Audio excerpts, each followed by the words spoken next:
And we are live.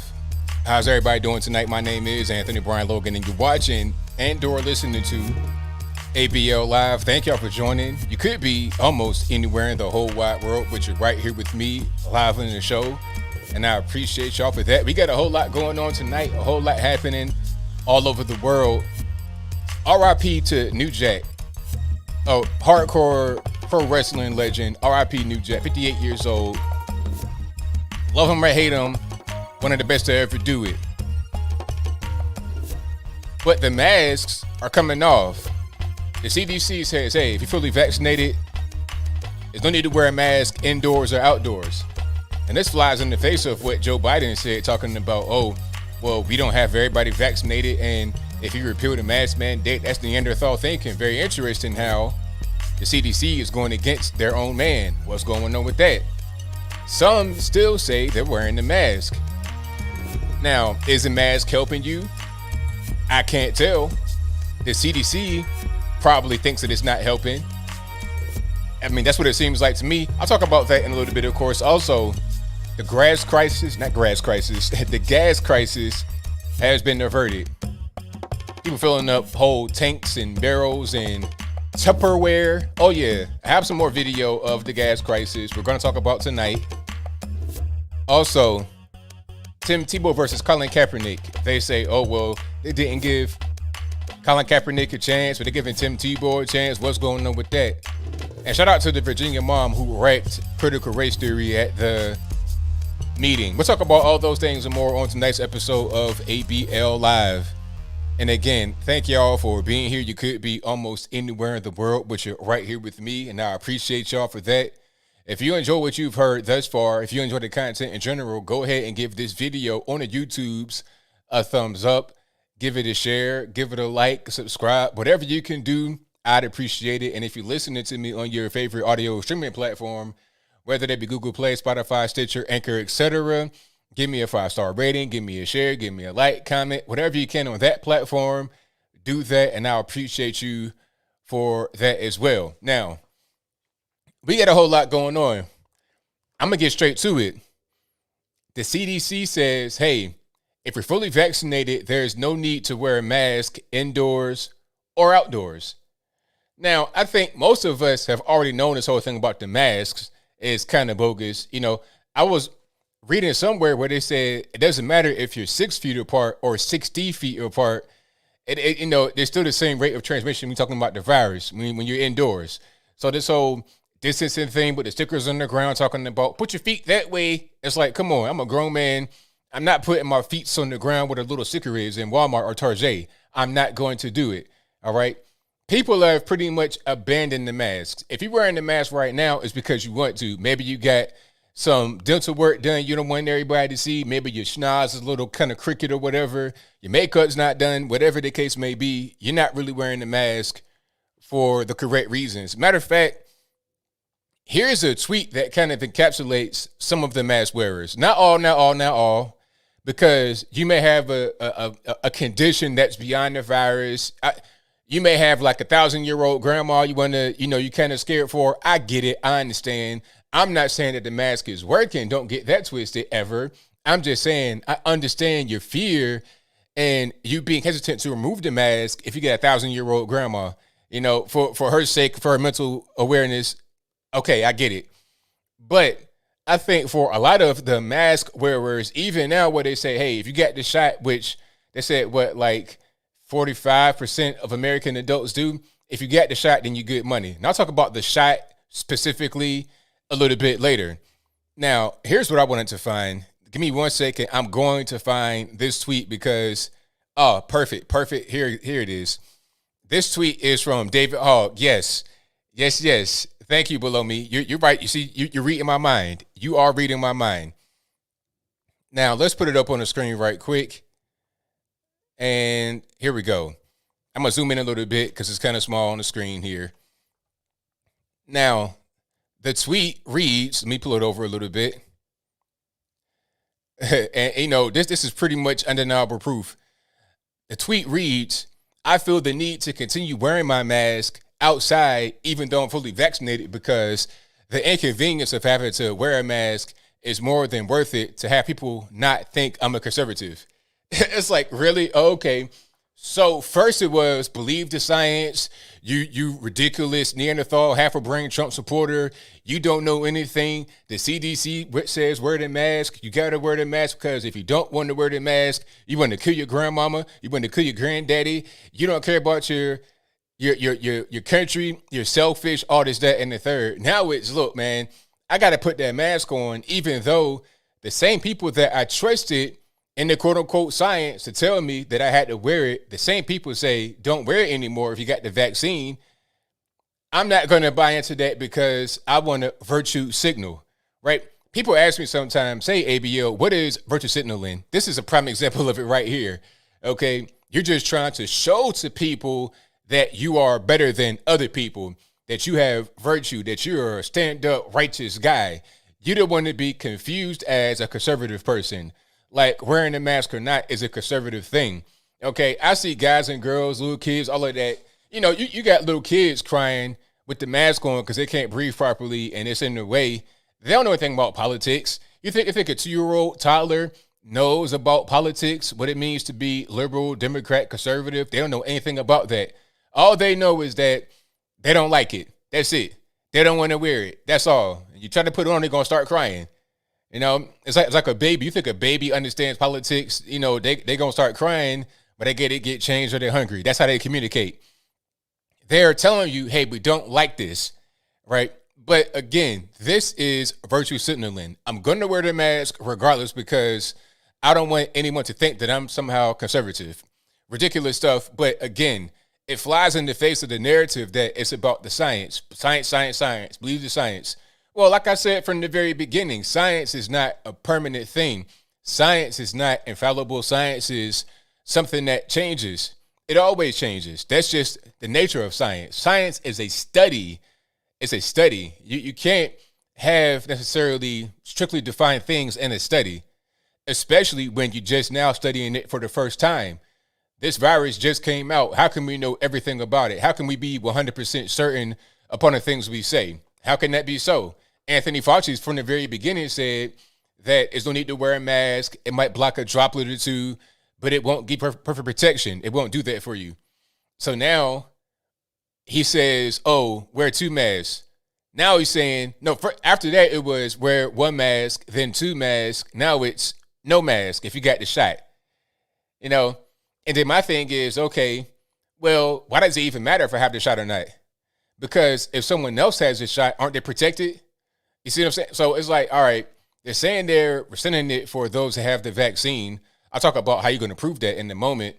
But my thing is this. Why does it even matter if I don't have it? Because your shot protects you, right? It should.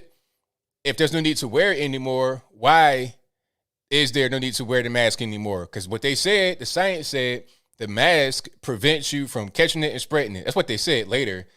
They didn't say that at first, but they said that later. So if it prevents you from catching it and spreading it, then why do you need to have everyone with the vaccine?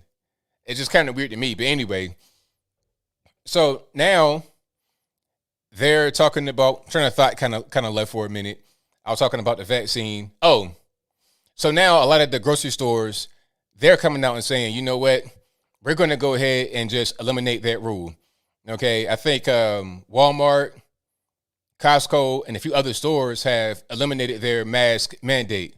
And hey, shout out to them for doing that. That's great. You're following the science. You're following the CDC guidelines. They're saying that if you have the vaccine, I know at Walmart, they're saying if you have the vaccine, it's no point in wearing the mask anymore. But there's no way for them to enforce those that have the vaccine and those that don't. How do you know? I identify as being fully vaccinated. And what you going to do to tell me that I'm not? What you going to do? You're going to scan a card? You're going to scan my forehead or something like that, like I'm a piece of cattle when I go into the Walmart? No, you're not. Okay, you're not going to scan me like I'm a car at the automatic car wash. You know, you get a little decal. Like, well, I don't know where you guys live if you have these, but I have a subscription to a car wash. Yes, I do. Not ashamed.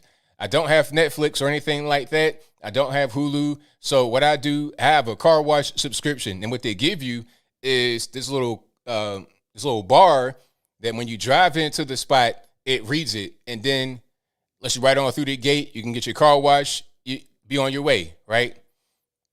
Now, I don't want that in my forehead like I'm a car or a cattle or a chicken or something like that. A condor, they're going to put a tag on my leg like a condor, like a big bird, like an eagle or something. I think not. You're not going to be able to do it. So guess what? I identify as vaccinated. Therefore, I'm not going to wear the mask. And what are you going to do? Nothing. Even before this, there was really nothing done. It was really not a big deal. But I have questions. I have several questions.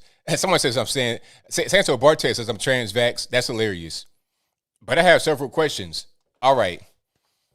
First of all, to those that say you're still wearing the mask, the question is why? If the CDC says there's no point in wearing the mask anymore if you have the vaccine, they have to understand that most people who don't have the vaccine are also not going to wear the mask for the most part. I mean, so they have to know that when they do it. You see, sometimes the government will say certain things in a way to, how can I say, they'll tell you a thing without telling you it directly. They'll still say that you need to get the vaccine. It's very important. And if you get it, you don't need to wear a mask anymore. But at the same time, they are halfway telling you the mask is useless, because it is. It really is. I mean, the vaccine is probably more useful, although I think it's not necessarily perfect, because I think, who was that got the virus? Bill Maher, fully vaccinated, got the virus. 8 Yankees players, vaccinated, got the virus. I'm not saying it's foolproof, but it's probably better than that cloth mask. Okay, you go into one of these labs to work on viruses. You got a whole full body suit, a crazy respirator. You have the whole 9 yards set up to deal with very dangerous viruses in the lab. But for this one here that's been wreaking havoc all over the world, you're going to put on a small cloth face covering? I mean, come on. If you can smell farts through it, if you can smell cigarette smoke, if you can, smell the environment around you, if you've been playing full court basketball and you got your mask on, first of all, what are you doing? You're outside playing basketball with a mask on. But anyway, if you've been outside playing basketball and you can smell your own funk through the mask, it's not working, okay? If you could smell stuff, it's like the same kind of particle that would get into your mouth and all of that from the virus. So it's useless. Unless you get one of these hazmat suits on, you're pretty much not doing anything. So they know that the mask is kind of useless, unnecessary. It's causing pollution. It's causing a bunch of hostility. They're saying that there's been a bunch of on-flight fights since this whole mask mandate started. You got flight attendants trying to talk about put your mask down. I know you're eating your peanuts, but put your mask over your nose, not just over your bottom of your chin and stuff like that. It's causing all kinds of problems. People are irritable. You combine that with very cheap prices for flights. You got a whole mess. People are fighting in the TSA. Why? People are on edge. You got the scum of the earth catching flights, and you have a point of contention, a point of friction in this whole mask mandate. So it's gone now. But people are still saying, you know what? I'm going to wear my mask forever. Why? Why? What's the point? Do you think your mask is protecting you that much? The CDC says you don't need to wear it. So who is trusting the science and who's not now? It's funny how when those of us that said we're not going to get the vaccine, we're like, you know what? Okay, if you want to get that, that's fine, but I'm good on that. I don't really trust it. It doesn't really seem right to me. We were called, tinfoil hat wearers and not trusting the science, all this, that, and the third. Now, those very same people don't want to follow the so-called science when it comes to the CDC. Oh, I don't trust that. I'm going to still wear my mask. Oh, okay. So you discovered a thing called personal agency and responsibility, the same thing that we were talking about from the very beginning, which is what everyone should do in this whole situation. We know what the risk factors are. We know how to avoid it. If you don't want to catch it, pretty much stay by yourself in the middle of the woods and you'll be all right. That's really the long and short. And if you're 1,000 years old, you need to take extra precaution. Nursing home or something like that, take precaution, because that's the target audience of this very unfortunate thing. Simple as that. But your man Joe Biden gave an ultimatum talking about some, what's that? Vax or mask. That's the choice. It's like, sir, you have no power here. Let's just keep it all the way real. You have no power here. None whatsoever. I mean, you may think you do, but you really don't at the end of the day. Not like that. You're the president and you have some power, of course. You're talking about a law and things of that nature. But when it comes to just personal decisions, you have no power. You have no power. None whatsoever. And then my thing is, all right, you're talking about mask or vax. People are wearing it all kind of ways improperly. The whole nose. I've seen people in government with their whole nose out wearing the mask. It's like, what's the point? You might as well just not wear it. Dirty mask. I've seen some crazy things. What's the point in wearing it if you're going to do stuff like that? Matter of fact, let me see if I can find the ultimatum picture. I mean, the video here. And thank y'all again for being here. Definitely appreciate you guys. If you enjoy what you're hearing so far, go ahead and give the video a thumbs up. I'd appreciate it if you did. Oh, here it is, right on time. So here's the caption from the POTUS POTUS Twitter account. The caption says, folks, if you're fully vaccinated, you no longer need to wear a mask.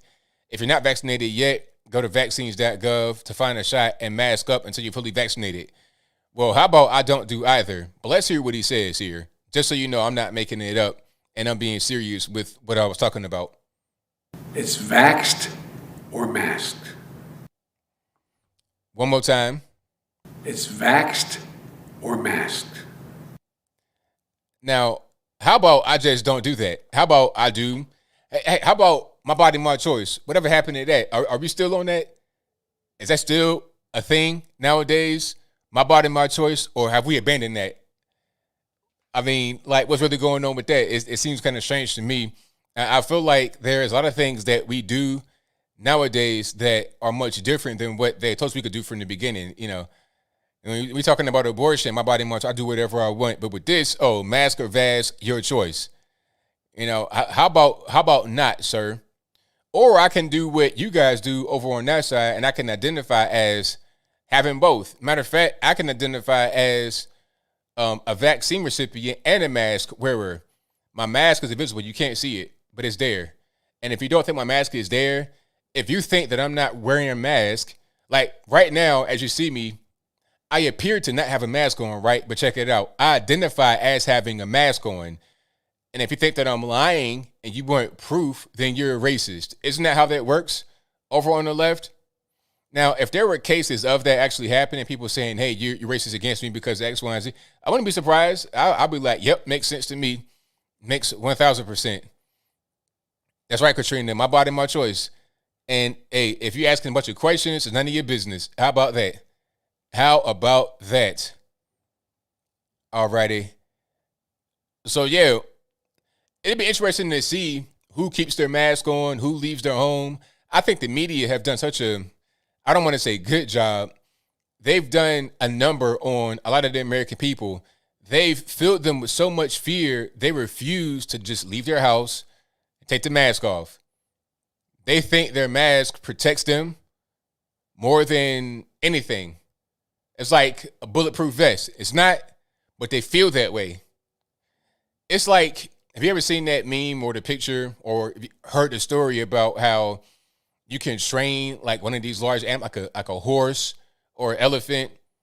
You could tie a horse to a post. When you're training them, tie a horse to a post, and the horse trying to escape. He's trying, he can't do it. Then he kind of becomes demoralized to the point where he realizes, okay, anytime this rope is on my leg, I'm not going to be able to move. So you can tie his leg to a flimsy plastic chair, like a little kid's chair, and he'll stay right there because in his mind, he thinks that if I move, I'm not going to be able to move. But in reality, his brain has been conditioned to think that way. A lot of these mask wearers are the exact same way. Their brain has been conditioned to think that they have to have the mask, and if they don't have it, they're going to fall out and die. And even now when they say, hey, don't wear it, you good, they're still going to wear it because that's how they've been conditioned to feel. That's how they've been conditioned to think. Very simple. All right. But what else we got going on? Oh, this gas crisis. Hey, man, you guys are crazy. Not you guys because you guys are perfect. You guys are big brain rocket scientists, 300 IQ geniuses. And I'm being serious. You guys are pretty smart in the chat. So not you guys, but a lot of your cousins, your kinfolks, your friends, are going crazy over the gas. And I told you guys in the video, I was like, it's going to be temporary. By the weekend, it'll be pretty much back to normal. Not quite 100%, but it'll be back. I said that right when it started, and I knew what it was because I just did a little bit of deductive reasoning, right? They said it was 45% of the East Coast gas at the pump that was disrupted. I'm like, all right, they can do the manual pipeline operation. It'll be a little bit slower, but they can still get gas at the pump. And you have other companies and other pipelines that'll be able to fulfill the need. You can bring in trucks from other parts of the country. You can increase throughput of certain pipelines that do not get a large throughput. You can still get gas to where it has to go. It'll be a slight bump in the road, a slight disruption. So I'm like, okay, there was no need. I'm going to talk about that below me. The plastic bags, yeah. And Georgia Peach, the Publix sacks. I'm going to talk about that in a minute. So y'all just hang on tight. And I got video as well, of course. But I told you guys, it's just a little bit of a disruption. You'll be back normal soon. Like where I live right now, I was out today and I saw a gas truck delivering gas. The gas stations, people are getting gas like normal. It's not really a big deal. I'm in Tennessee. So, I'm not in a real huge, like New York City type place. So we have gas. Gas is coming back. Maybe kind of sparse in some places, but there is no need to fill up, 100-gallon drums and stuff like that. Unnecessary. Barrels of oil for 4 days of a disruption. Anyway, yes, a water bottle. Now, I have some video of this. Oh, and before I get to the video, unfortunately, the company Colonial Pipeline paid the ransom of the hackers because what they did, what the hackers did allegedly, this could be false. It could be a political thing, what they did to, play with the gas prices and increase the price of the food, disguising inflation as, but gas interruption. But anyway, so what happened was allegedly this hacker group that they said was first from Russia, then they said Eastern Europe. Funny how that happens because when they first said Russia, that stuck in your mind. Oh, they're Russian hackers. Meanwhile, they probably came from Moldova, Ukraine, Latvia, Poland, or somewhere like that. Maybe even right here in the US of A. 500-pound hackers on their bed laying down trying to get money or just use it as patsies. But I'll move on. So the hacker group put ransomware on their system, which encrypted their files so they couldn't use it.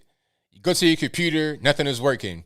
It'd be like on your screen, it'd be a message or with a phone number or email. Contact us, we'll remove it, but you're going to have to pay. So they contacted them and they paid it like hours after the attack happened. This is back on Friday, May 7th. So when we heard about it, they had already pretty much paid it. They're talking about, we're going to go to the FBI. It was already done from what I know, and if I'm wrong, let me know in the comments if you have any other evidence. But anyway, they were given the tool to decrypt all their files, but the problem was that it was a very slow tool. It took days to complete. So that's why they had to go to the manual operation of the pumps out there from Carolina to Maryland, because they still had to get some stuff out.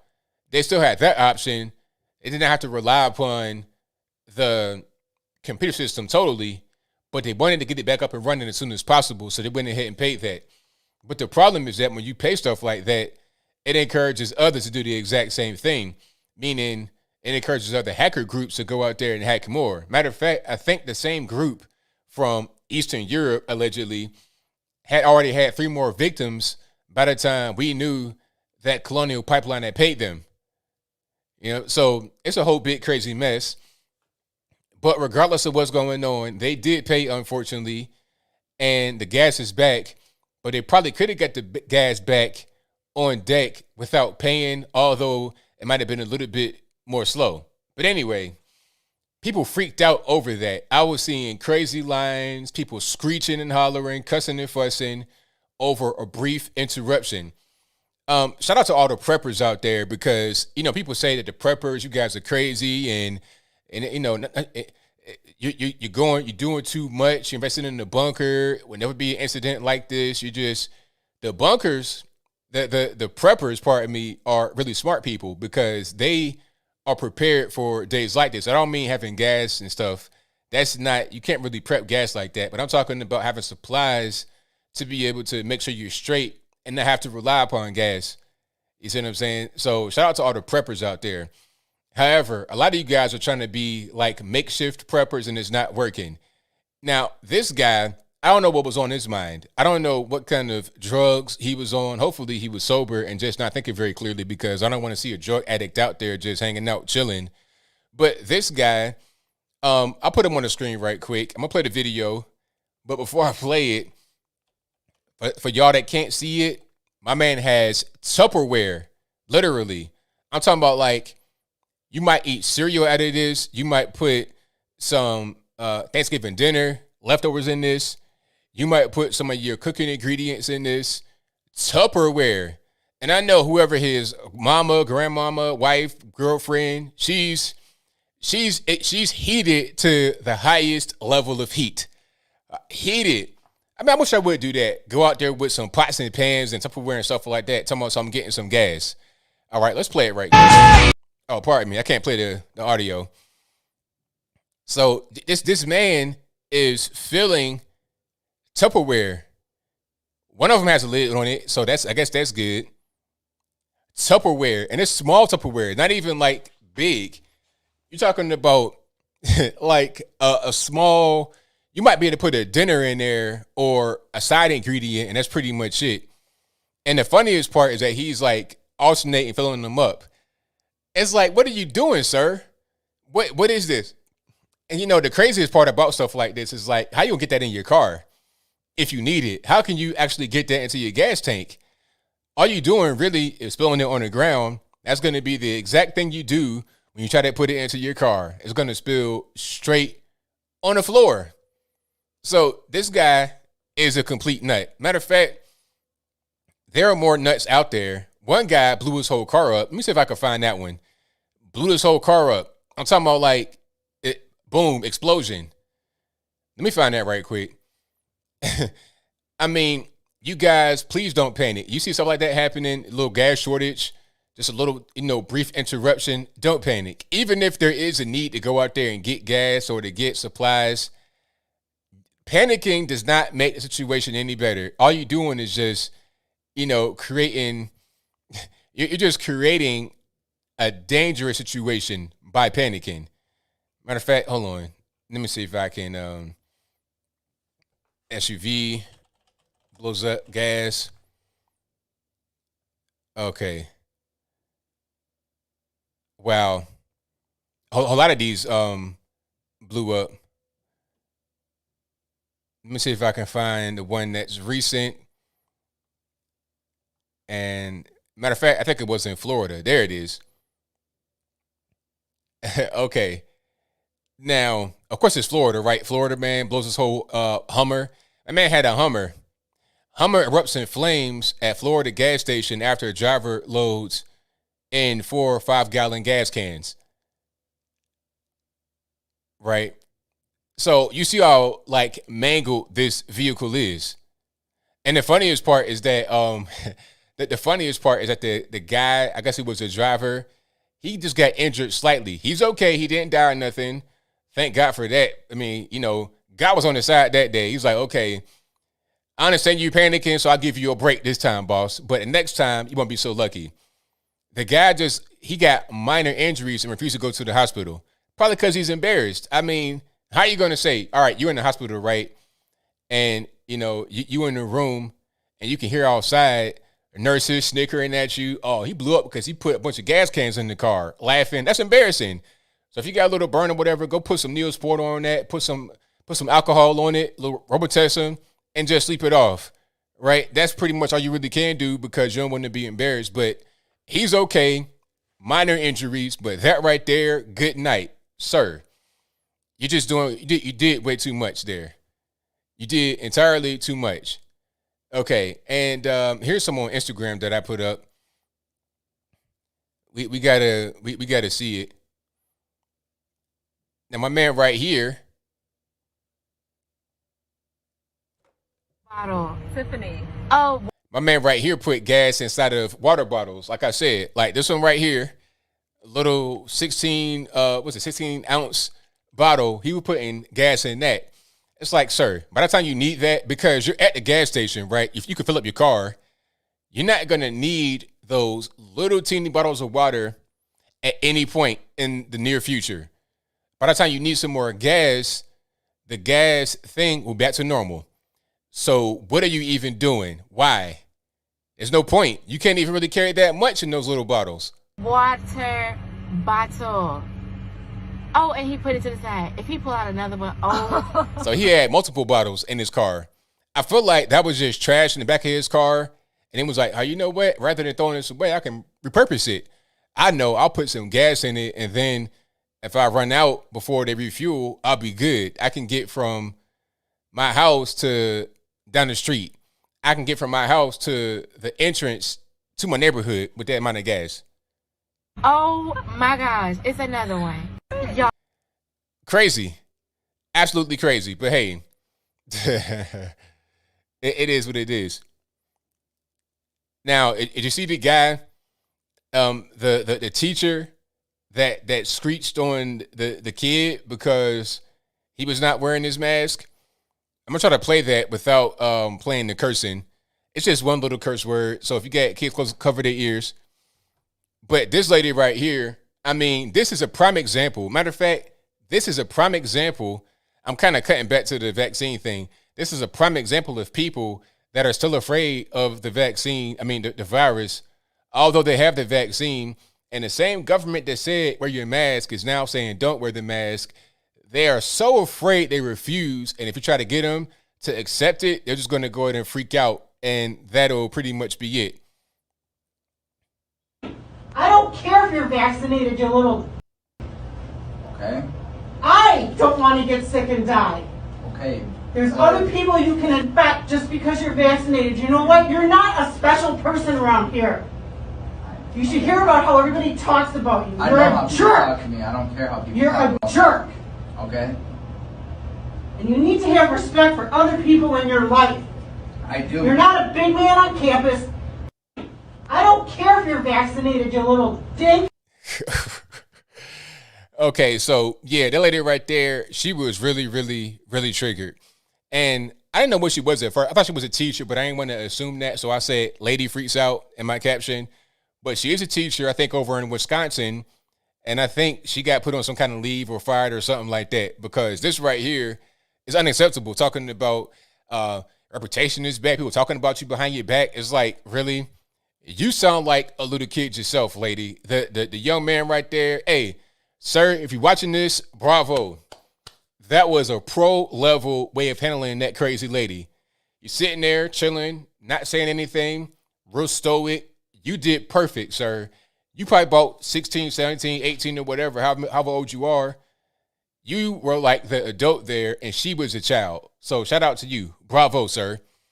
Bravo. Somebody said Karen XXL. That's hilarious. And that was, kind of the elephant in the room. Pun intended, no pun intended. But anyway, the elephant in the room is you talking about, you worried about your health. I can't tell. Your legs about as red as a fire truck, but your ankles, your feet are white. What's going on with that? You need some medical attention for your physical condition rather than worried about this virus. Okay, the virus is not really what you need to be concerned about. It's maybe it is because you have a comorbidity, an obvious comorbidity. That should be your focus rather than trying to attack this young man for following the science, right? CDC says no more masks if you got the vaccine. He has a vaccine, being a good kid, more than I would do, quite frankly. So he's doing what the government said he could do. Now you wanna freak out on him? People are crazy. But again, they've been conditioned to be that way. For sure. So yeah, shout out to the young man and Karen XXL. You need to get down to a medium or a large because that's going to be your biggest problem right there. Dealing with life is your physical size. No fat shaming. I'm just saying, at a certain point, you got to be healthy. And if you're not healthy, I'm gonna advise you to become healthy. It's just as simple as that. Nothing else really to it. But thank y'all again for joining the show. I'm glad you guys are here. If you enjoy what you're hearing so far, go ahead, give me a thumbs up, and I would appreciate it. Like the video, share the video, do all that good stuff. All righty, so what else we got going on? There is a lot happening. Let me go back to my topics here. Oh, yeah, I almost forgot about this one. So Tim Tebow versus Colin Kaepernick. Now, if you guys don't know who I'm talking about, well, you should know who I'm talking about. But Colin Kaepernick, we all know who that is, right? That the infamous NFL kneeler, getting all this attention for being anti-police and, you know, trying to be a racial activist still in the NFL, talking about, oh, I'm not giving the fair shake because, you know, of my social stuff, and they don't like to hear black men talk about real things, all this, that, and the third. When in reality, Colin Kaepernick, first of all, he has an inflated sense of self, or at least he appears to have an inflated. He appears to have that about himself, because he thinks he's still a starting quarterback in the NFL, or at least he wants to be. He wants to be the man. He wants to be the face of the team. But in your last, you know, year or so with the 49ers, you kind of fell off. You got benched for Blaine Gabbert, if I'm not mistaken. If I'm wrong, let me know in the comments. You got benched. You weren't doing well. You were kind of trash, Mr. Kaepernick. So you just got benched. And he was still under contract with the 49ers. What did he do? Opted out. So you had a team there. You left. Try to find a different deal. You really couldn't find it. And now you're not in the league. But throughout the years, he's had chance after chance after chance to come back in the league, and he keeps blowing it. His girlfriend has sabotaged it. He had a chance to go to the Baltimore Ravens. What did the girlfriend do? Because Ray Lewis said something on the show. I'm not sure exactly what he said, but I guess Kaepernick got triggered. The girlfriend got triggered. So she tweeted a picture of Ray Lewis and the Baltimore Ravens owner as the slave master and Stephen from Django Unchained. But they always resort to, or you're like Stephen and Django, you know, real big brain, 3,000 IQ stuff, right? So when she put that out on Twitter, I was like, okay, you're insulting me, and I'm trying to go to bat for you to get you a job with the Ravens. How about we don't do that anymore? They keep sabotaging themselves every single time. And I think last year, they had opportunity to have an NFL tryout. Okay, we got you on deck. Thank you. There was a tryout for all NFL teams down in Atlanta somewhere. And it was at a venue. Everything was set up. It had been in the works for a long time, for weeks, if I'm not mistaken. But right, like on the day of or the day before, Kaepernick changed it to a different location. And rather than having NFL with their film crew and stuff like that there, he didn't want that. But he had his own film crew. And what it wound up being was a rollout for a new Nike shoe, because throughout this entire time, throughout not being in the NFL, throughout, you know, destroying all of his chances to get back in the league, sabotaging everything, throughout all of that, he still had his Nike deal. So let me get this straight, sir. You're being, quote unquote, blackballed from the league, but you still got your shoe endorsement deal. How much money is that? You made plenty of money in the NFL. How much do you have left? Then you had this whole workout you sabotaged, changed, and made that into a free commercial. Because the whole thing was you got the NFL down there, and since you changed it, now that's going to be a news story. Publicity stunt, right? It's all just to get money. Through all of that, people still say, you know what, he needs to be in the NFL. Why? And you know what, like I said in my video, if I were Kaepernick, if I was like a BLM, SJW, that type of person, and I'm getting all this money off the field, look, you still got your Nike endorsement deal. You have a whole book company. You putting out books, sound like hotcakes. You got a really big social media presence. You're able to monetize that. You could do podcasts. You can do speaking engagements. You can do whatever you want to do. TV. The world is your oyster at this particular point in time. Black Lives Matter and BLM related companies raised $10.6 billion in the last 6 months of 2020. $10.6 billion. Kaepernick is eating much more than he ever could have by playing NFL football, even if he was be playing this whole time at the way he was playing when he was with the 49ers. So what's the point in going back? He wants you to think that he wants to go back because he wants to have a chip on his shoulder. He wants you to believe that he's a victim and that the white man's against him and the NFL's against him. That's what is funding his whole brand here. Without that story to rely upon, there'd be no Nike deal. There'd be no book deal, there would be no SJW, Black Lives Matter, iconic status because he'd be a regular guy and not a victim, right? So that's what's going on with that. And people said he still needs to be in the NFL. That's not happening. Tim Tebow's been gone for the past 10 years, and he's going to come back to the NFL playing for the Jaguars. And they're saying, well, the reason why Tim Tebow got back in the league and not Kaepernick is because of white privilege, because of racism. Meanwhile, Tebow has not had many chances to come back to the league. His phone is just not ringing at all, unlike Kaepernick. And they're both quarterbacks. Now, I would say that Kaepernick at his prime was better than Tim Tebow at his prime, but Kaepernick fell off. And Tebow, although he was a okay quarterback, he wasn't an elite quarterback ever. Never in the league of Peyton Manning, who replaced him in Denver when he left. But anyway, so it's been 10 years. He is coming back to the league, not even as a quarterback. He's a humble person. Kaepernick always wanted to just be the starting quarterback, the star of the show, my way or the highway. But Tebow's like, you know what? I'll come back as a tight end. It's fine. I'll play whatever you want me to play. He's from Jacksonville. It's where he grew up at, Tim Tebow. So it's a hometown team. The coach, Urban Meyer, was his coach in Florida in college. He's now coaching the Jaguars. It makes sense. Your college coach, your hometown. Why not? 1-year deal, probably for the veteran minimum. Why not? I mean, what is Tim Tebow doing? Tim Tebow has a foundation and he's on Fox News occasionally, stuff like that. But what else? He does not have this whole big, Black Lives Matter type thing behind him.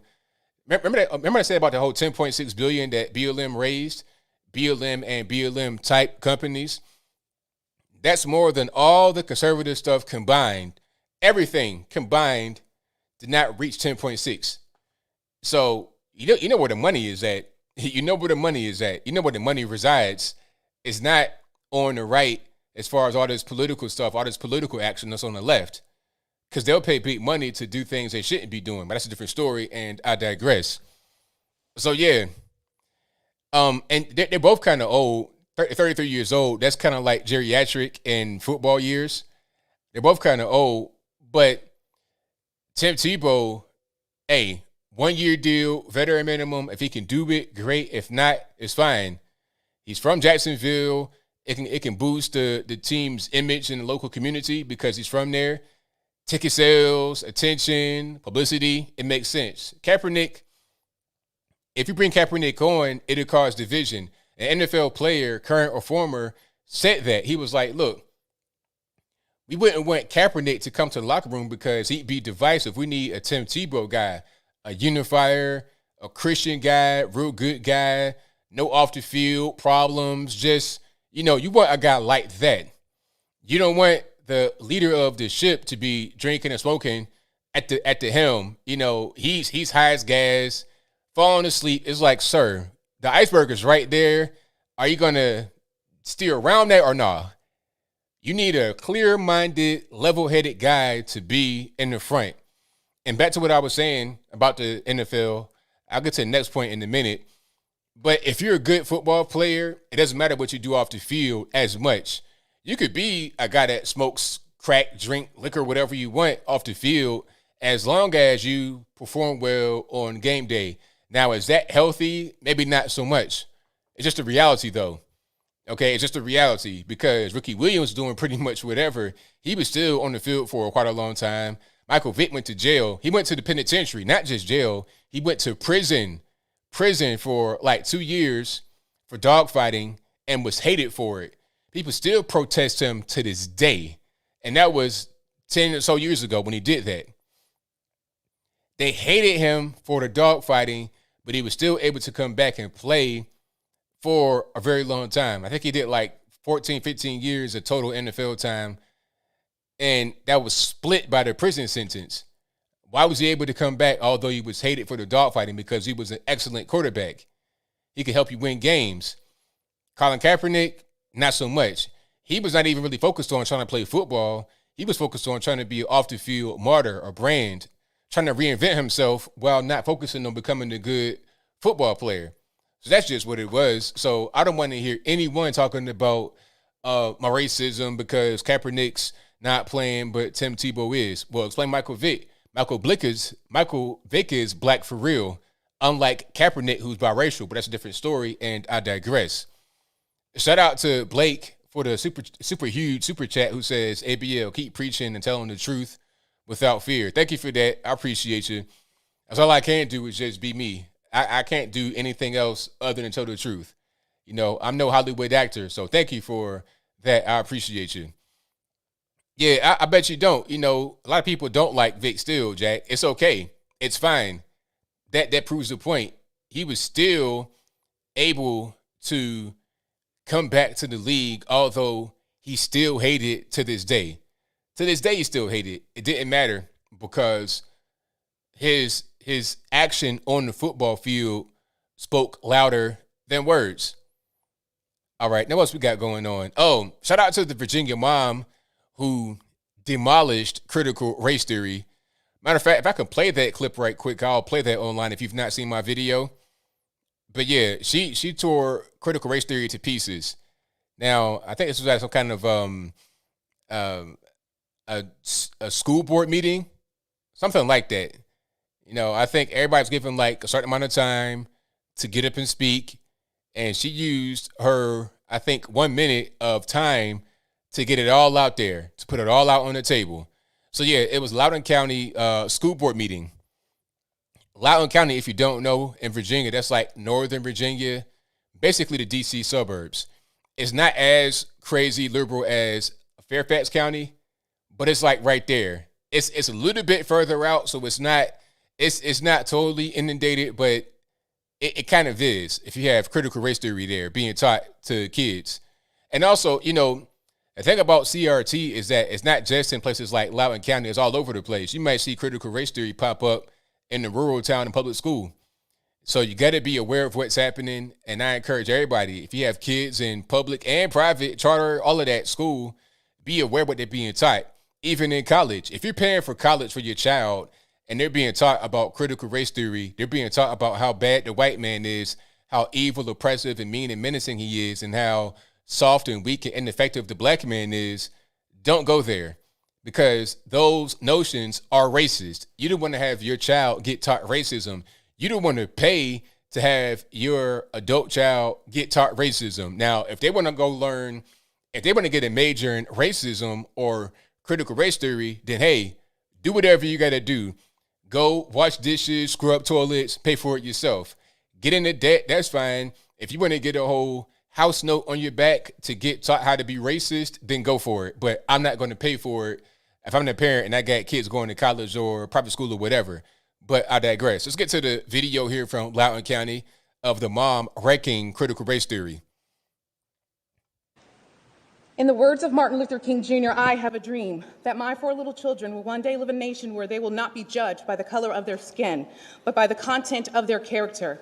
Now I have a dream that we will implement love, not hate, or supporting another Jim Crow's agenda. CRT is not an honest dialogue. It is a tactic that was used by Hitler and the Ku Klux Klan on slavery very many years ago to dumb down my ancestors so we could not think for ourselves. CRT is racist. It is abusive. It discriminates against one's color. Let me educate you. An honest dialogue does not oppress. An honest dialogue does not implement hatred or injustice. It's to communicate without deceiving people. Today, we don't need your agreement. We want action and a backbone for what we asked for today, to ban CRT. We don't want your political advertisement to divide our children or belittle them. Think twice before you indoctrinate such racist theories. You cannot tell me what is or is not racist. Look at me. I had to come down here today to tell you to your face that we are coming together and we are strong. This will not be the last. Greet and meet respectfully. Well, there you have it. There you have it. You know, and a little bit more about her because I read about her on the like a follow-up interview she did. Hey, that was right on it. A little bit about her though. Now she has on the visor because they had a mask requirement when she did that. And normally she couldn't even wear the visor. It had to be a mask over the mouth. But she had surgery recently, so she couldn't wear the mask because you got to be able to breathe properly. So the compromise was the visor. That's first thing. Second thing is that she has mixed kids, black and white. If I'm not mistaken, if I'm wrong, let me know in the comments. But she has mixed kids, so it was like, okay, I'm sending my kids to school, right? And they're coming home like, mommy, daddy, they told me that being white is terrible and being black, you're like Jesus Christ. So what am I? Am I an angel or a devil because I'm black and white? Now, what do you say to that? This can't be the norm in school. Like I say, if you want to be an adult and you want to go learn how to be a racist person, you want to go read books like Ibram Kendi, How to Be an Anti-Racist, which ain't nothing but how to be a racist. If you want to read that on your own time as an adult, then go do it. It's just like, being a transformer. If you want to top off sugar and berries, when you get to be an adult, then go for it. But as a child, maybe not so much. Maybe not so much as a child. So yeah, critical race theory should not be taught in any public school or to any children at all. It's just propaganda. Now, critical race theory, like I said, it's about white man bad, black man or colored man, person of color good. But it's taught in a variety of different ways.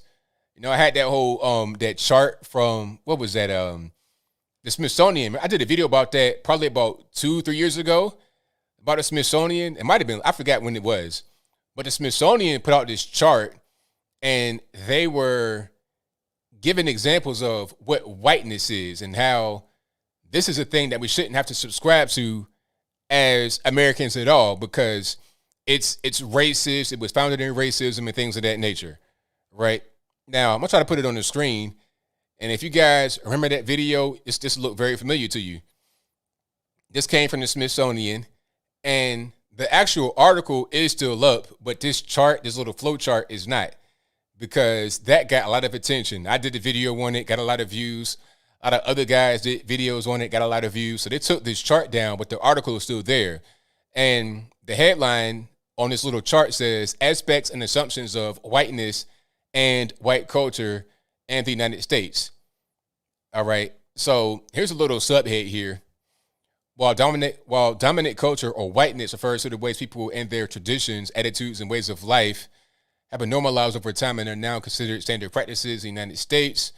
And since white people still hold most of the institutional power in America, to pause right there right quick, people say, oh, I can't be racist because I don't have any power. You see what that's that right there. You got to be able to understand some of these code words and the way they try to phrase things, because when you read certain things like this, when they put it out, they're trying to condition you. Then anyway, they continue. We have all internalized some aspects of white culture, including people of color. So if you have things that you do, like, I don't know, being a regular individual, that's whiteness. Having a mom and a dad, a nuclear family, that's whiteness. Black Lives Matter, we're trying to abolish nuclear family. You see where we're going with this? You see kind of how it all kind of puts together?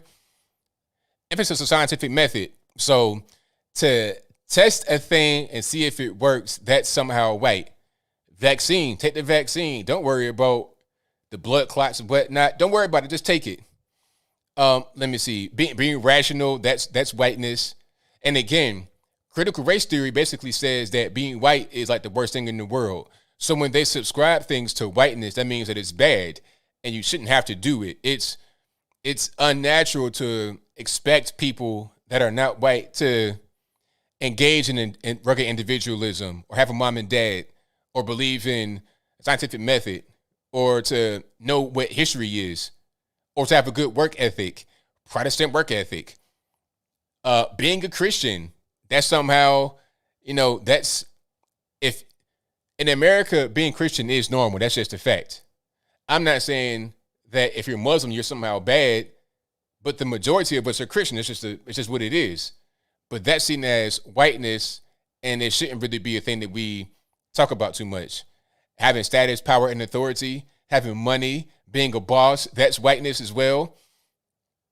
Future orientation, thinking before you act, that's whiteness. So when you got these brainless guys on the corner, selling drugs for next to no money, throwing their life away, taking penitentiary chances, life-ending chances, that's okay. That's black culture, right?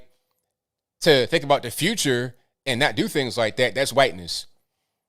Okay, aesthetics, talking about beauty standards, that's also whiteness. Now, here's some more. Observing holidays, Christmas. Christmas is white, so if you give your kids gifts on Christmas, you are engaging in whiteness. justice, competition, which is capitalism. That's what that is. You know, they could talk about all this, be number one, win at all costs, decision making, majority rules. The end goal is capitalism. That's really what it is. Communication. If you speak proper English, you're also being white. So all these things we're talking about here, if you do them, then you're just perpetuating white culture, and that's a bad thing. And if you don't do them, it's okay. If you're not on time, if you don't speak proper English or English at all, if you are any kind of weird little extra thing, that's okay, because these things right here is just a white patriarchy, and you should not subscribe to it. That's what this is what critical race theory is. That is an example of it, but it manifests itself in many different ways. That's just one way that it presents itself. So if you didn't know what CRT is, well, you got a crash course right there, live on ABL Live. Very simple. Oh, yes, Winston, a lot of research, a whole big, you got like the Smithsonian was behind that. They got consulting groups and all types of stuff. A lot of people. And actually, I think the data comes from a thing that was created in 1990. So it's not even something that's new. Affirmative action, that's also critical race theory. Oh, it's not enough black and brown people in this place. We need to get more. It's racist if you don't have enough. Okay, affirmative action. That's an example of how CRT creeps into the law space. There's a lot of stuff like that out there. So yeah, you don't want that anywhere near your kids in school. Point blank, period. All righty. And we got a whole lot more we're talking about tonight, but thank y'all again for being here. I could not do it without you guys. If you enjoy what you're hearing so far, go ahead, give me a thumbs up. Like the video, share the video, do all that good stuff. If you're listening on your favorite audio streaming platform, go ahead, give me a 5-star rating. And I thank you for doing that. All right, what else we got going on here? I pretty much covered everything right there. Super chats on deck, and then I'm going to get to the calls a little bit later. In about 5 to 10 minutes. So y'all just hang tight for that. Let me go to super chats, navigate on over there. Go Underground Railroad to get to super chats. It's kind of crazy. It was in one spot, but now it's not. Okay, let me go over here. All right, let's see. Today's the 15th. There we go. Now, thank you to Jane Doe, who says, did you see the drawing on the Big Rocks, Little Rocks? Oh, yeah. Yeah, I did not draw the Big Rocks, Little Rocks t-shirt, but I had it commissioned, so I had somebody draw that for me. That's on my merch store. Great segue. Thank you, Jane Doe. ABLmerch.com. We got hats, t-shirts, stickers, mugs, and more through the link in the description box. Also, I should have my soaps in there. Are the soaps in there? I gotta put those in there. Yeah, I'll put that in the box, and you guys can check it out from there. But yeah, somebody hit me up and was like, "Hey man, I got these soaps handmade right here in America, man. Put them in the link. It'd be a sponsor." I'm like, "Cool, no problem." And they sent me some, and they're great. It's like the kind of soaps you get that's like cut, and it's not like the detergent you get in the store. This is real live. I'm talking about high quality soap.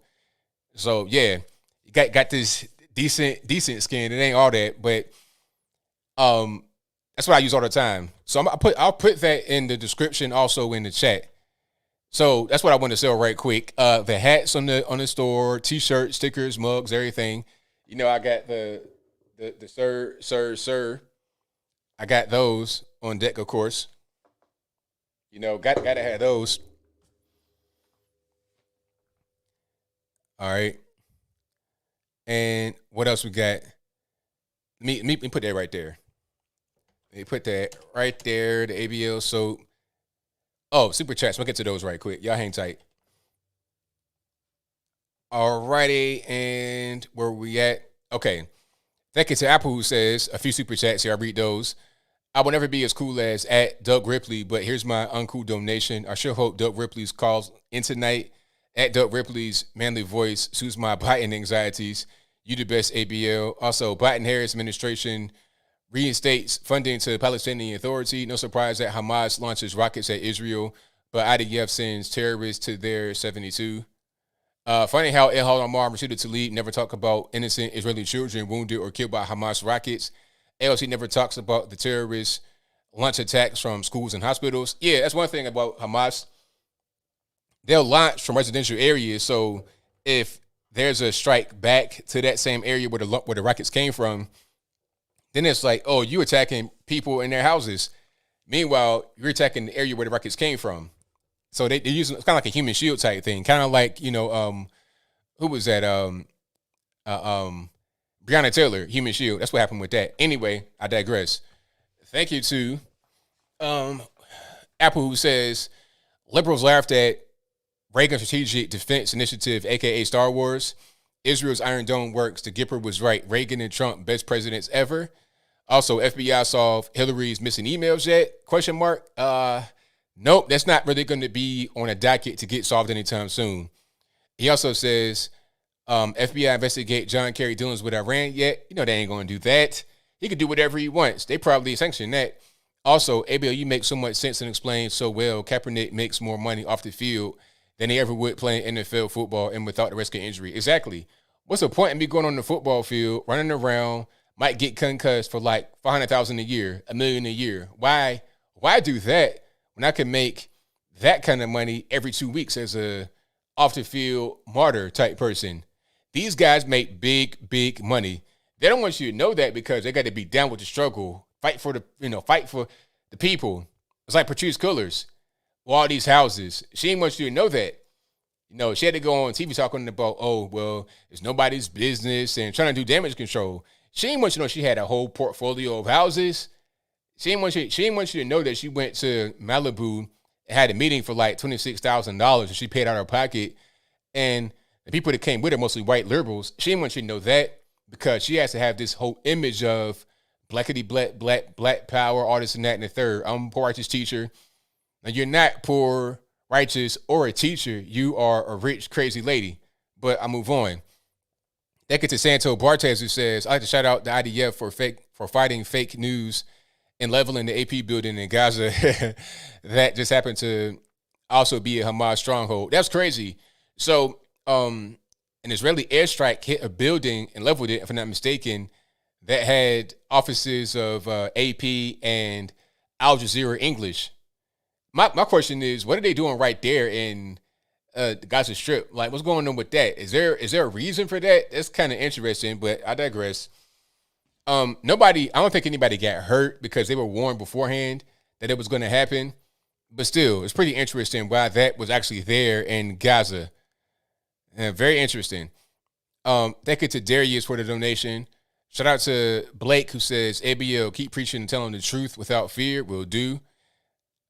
Apple says, why do nice guys like Prince Harry and Colin Kaepernick fall in love with SJW and T for woke chicks? Well, what do you mean nice guy?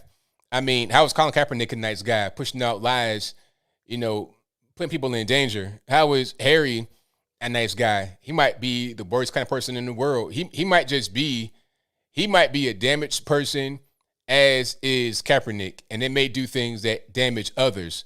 So no, all this nice guy stuff, that might not be what it is. They may have found their match. It might be the same exact way behind closed doors. Also, Andy No reports that in Portland, Breonna White, mother of two, and the bus driver was murdered. The suspect wanted by police is Henry Dondre Brockton, who's black. By the way, no BLM, no Antifa protests. I wonder why. Yeah, I mean, nobody really, that's not really a thing. Nobody cares about black on black crime. That's not even something that will get anybody out of bed in the morning. Unfortunately, it just is what it is, though. So it's not much you can really do about that one. Shout out to Leo Mazzina, who says, bravo to the mom who spoke against CRT. Thank you to Georgia Peach, who says, showing you some love from the GA. Thank you for that. Pirate Cake, favorite flavor? I don't even know. 16-year-old Caleb Kennedy canceled from American Idol for ghosthood. Ralph Northam dresses like a ghost, but still gets to be governor of Virginia. Yeah, of course. You can do whatever you want. They pick and choose when they want to be offended. Ralph Northam was a whole grown man, probably older than a 16-year-old. Matter of fact, he was, because the 16-year-old had some ghosthood picture that appears to be some kind of Klan outfit, but not quite as obvious as what Ralph Northam had in his medical school yearbook, 25 years old, a whole grown man with a wife, kids, beard, the whole 9 yards. You got a little boy getting removed from American Idol for less. But we see what they get mad at and what they don't get mad at. Patrick Reed says, at some point you have to trust your fellow citizens or we can't have a civil society. I agree. They get to Pete Sangria, who says, did I not say right after Biden was elected that this pandemic would end within 6 months of him taking office? Surprise, surprise, surprise. Oh, yeah, predictable. Very predictable. Everything that they do is very well scripted. Not well scripted, but it's scripted. That's the best way I can put it. Let me see. Hush Jackson II says that Landwell thought she was special because she's a teacher, professor, lecturing to a student about health. She's at a higher risk of getting the virus, though. Exactly. They could tell 343 still on call, who says, we need Devin Nunes, Don Jr., or John Cox for California governor. Now, can they win, though? That's the question. I would like for one of those guys to be able to go ahead and get something cracking, but can they actually do it? That's the question. Let me see. Think it's a Natural Bio Nutrition who says, except crypto, ABL, XLM, USDC, pardon me, BAT, etc., and the dark side hackers have a help desk if you need assistance. Decade said 343 still on call, who says vaccine passports will for sure start civil war. Hudson Jackson II says CRT has no place in our legal system or any government. And today, according to the logic of its proponents, BLM is racist because it has the backing of the state. That's a good point. Very good point. Decade to Cervix a lot, funny name, who says, have you heard of Revenge of the Cis podcast? ROTC is hilarious. They put on a great show. I've not heard about that, but I'll check it out. And thank you to Alice Cersei, who says, love your show. Thank you for your donation. Most certainly appreciate you. All righty. Now, we got calls on deck, of course. The number to call is 434-658-1220. Hopefully Skype works tonight. If it's not, hey, don't blame me. You got to blame the white man for that because I have no control over it. If you want to get in through the video at the bottom left-hand corner, there's an email for that in the description box below. All right, thank you to MP Carnivore, who says it's half a white guy and a salty army salute you. Thank you. I appreciate you, boss. You know, couldn't do it without y'all. Could not do it without you guys. All right, let me go ahead and get everything rolling the way it's supposed to be. And the number to call, 434-658-1220. And then we'll get right on with it. Okay. Let's go ahead and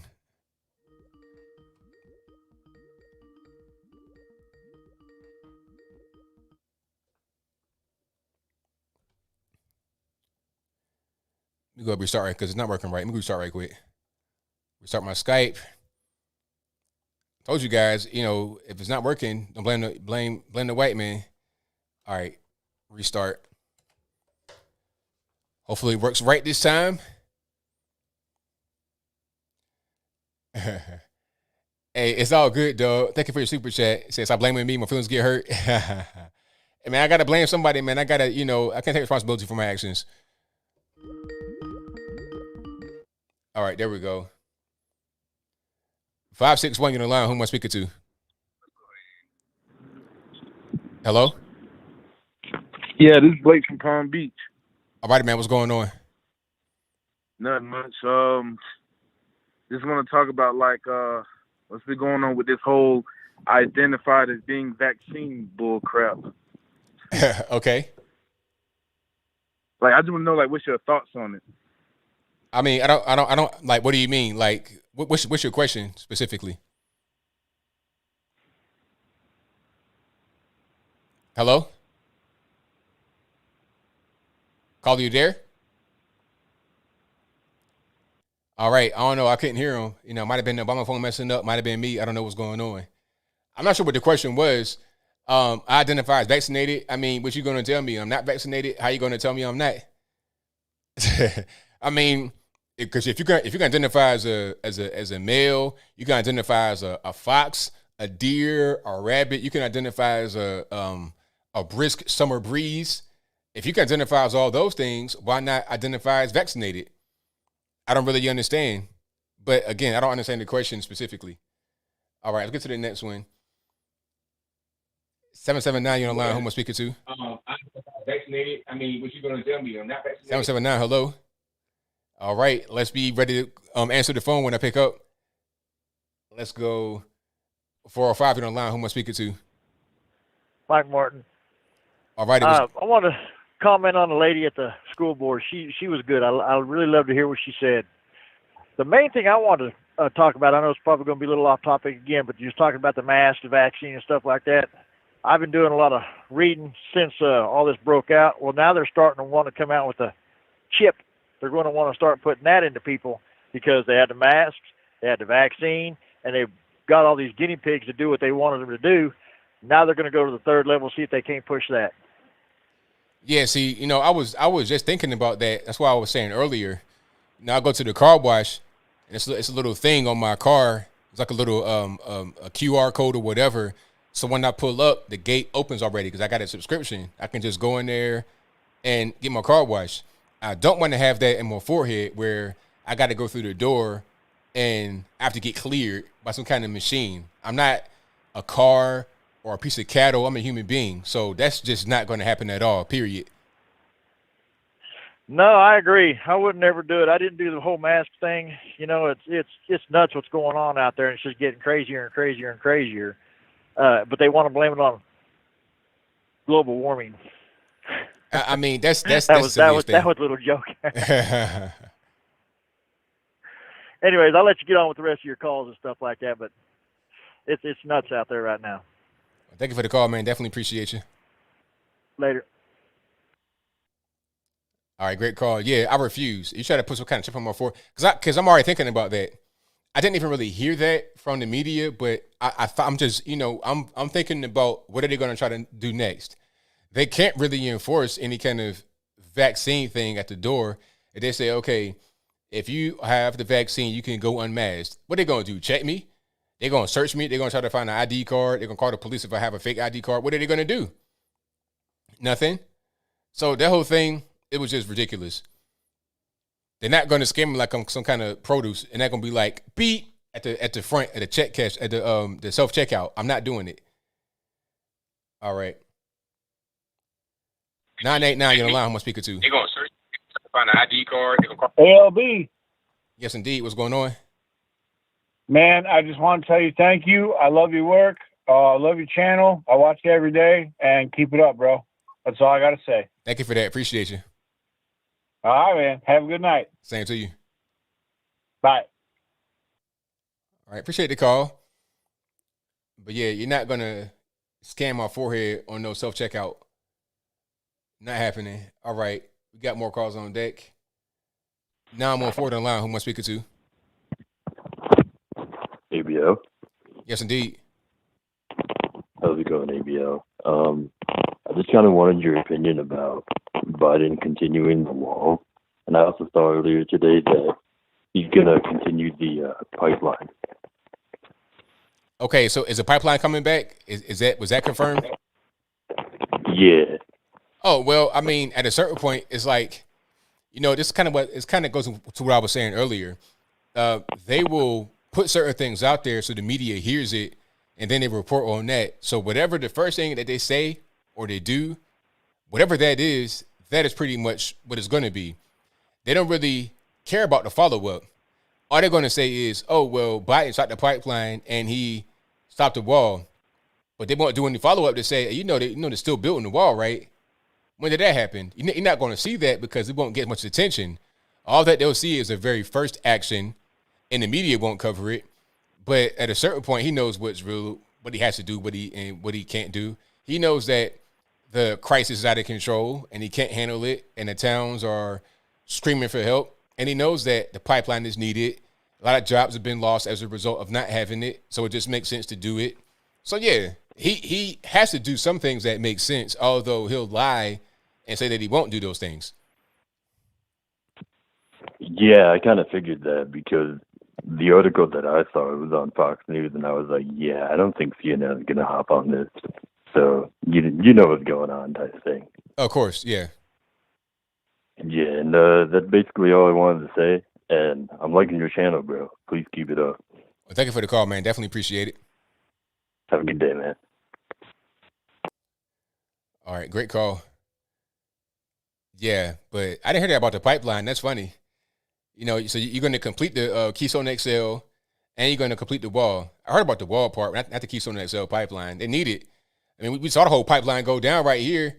So, I mean, how are you going to have the pipeline go down and then be like, oh, we're not going to build more? That the public was demanding the pipeline go back up when they went back down. It's funny how that works. The same people, a lot of them that said pipelines are bad, we don't need pipelines, were out there screeching bloody murder when one pipeline went down for not even 3 days. It was just slow for like 3 days. Just a matter of days, they were screeching for it to come back. But at the same time, they say no Keystone XL. How that makes sense? Make that make sense. But, you know, again, this is what people don't understand. They don't understand how things operate in real life. They look at things one way from television, comfort of their own home, but when it hits them in reality, it's a whole different story. All right, let's get to the next one. 512, you're on the line. Who am I speaking to? This is Desiree from Texas. All righty, what's going on? I was wondering, have you heard that, and this might sound crazy, but have you heard like the number of the beast would be like on the top of your hand or the top of your forehead? And that's where they plan on putting the chip, which is a code. You know what I mean? Yeah, I do remember. I mean, what's your opinion on that? Yeah, I mean, it's crazy because it's already been written. I've been hearing about that since I've been a little boy. So anytime I hear them say, you know, it'd be in your hand, it'd be in your forehead, I'm just like, nope, let's not do that. And I've heard about this in different ways throughout the years, talking about having that as a form of payment where you can just go into a place and swipe it like it's a phone. It's like, nope, let's just not do that.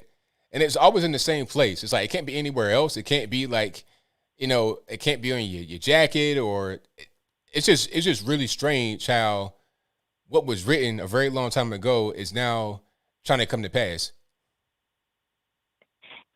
And you know, the other disturbing thing about it is I'm very concerned about Jared Kushner. Now, I love Trump, but I've always been very concerned about Jared Kushner. And, you know, his company, I don't know if he's still with the company. I heard he walked away from it, but he inherited it from his father. And it's on 666 5th Street. And his company creates those chips. I didn't know that. That's yeah, I mean, that it was on, you know, I saw it on YouTube. I saw it online. It's now you can't find it. But, I mean, you know, we think that Trump might come back. I don't know, but I hope it's not with him. You know? Yeah. So, I don't know. What do you think? Have you heard anything like that? Yeah, I'm not familiar with that, so I really don't know what's going on. But whatever the case may be, I'm not going to be able to get that in my hand or my head or anywhere else. I'm just not going to do it. Yeah, yeah. Well, thank you very much for everything you do. And thank you for being so courageous. Thank you for the call. Definitely appreciate you. Okay, bye. All righty. Shout out to the caller. Great call. Let's get to some more. Sky caller, who am I speaking to? Yeah. Hey, ABL, this is James. All righty. How you surviving out there with all that gas shortage? I mean, how could you possibly survive? I'm totally fine. I've not had to refuel at all. I already had gas in my tank. Imagine that one. Well, the reason I was saying is the lady that was speaking out against the critical race theory.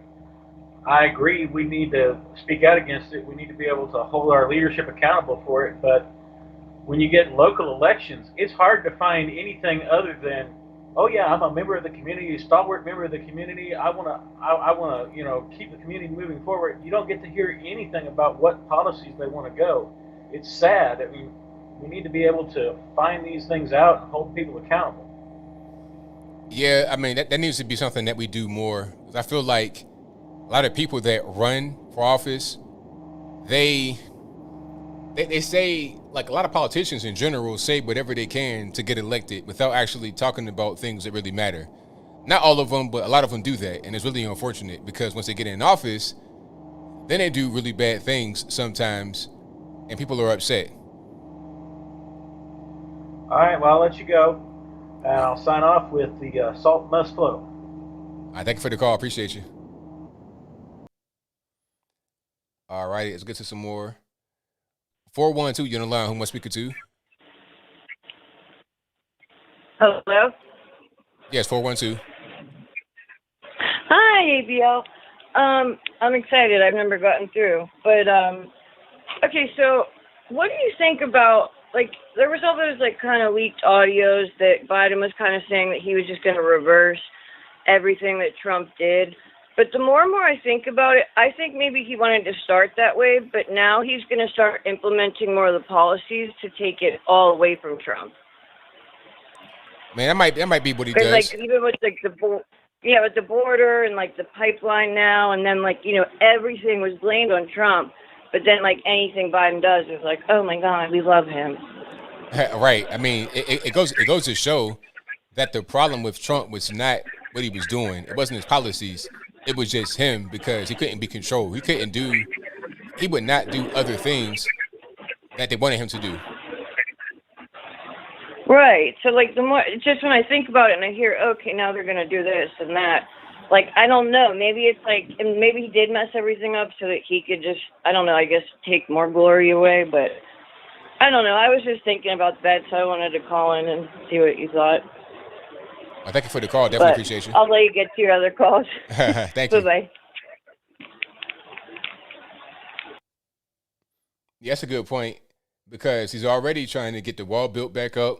If the pipeline's coming back up, he's going to do that. And then he's already trying to be like, well, it's me. I did the vaccine. The funniest thing was when he said, we have a goal of 100 million shots in 100 million days. It's like Trump was already doing that.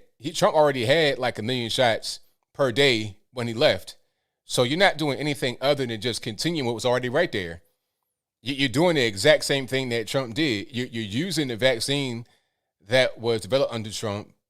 You have the same rate of vaccination that Trump had. So what are you doing that's different? Nothing. You just taking Trump's name off and putting your name on it. You just rebranding the same package that's already out there. All right, let's get to 779. You're on the line. Who am I speaking to? So you're not doing anything other than just. Who am I speaking to? 779. You're doing the exact same thing that Trump did. Hello. He's like, huh? Who this? It's like, sir, you calling the show, sir. You need to be ready. If anybody's calling, please, you can't. What you can't do is watch the stream and at the same time call and want it to line up. It won't line up. There will be a delay. So just talk to me on the phone and focus on that. Don't worry about the stream, please. All right. 703 on the line. Who am I speaking to? Hello? Yes. Yes. Can you hear me? Are you well? What's going on?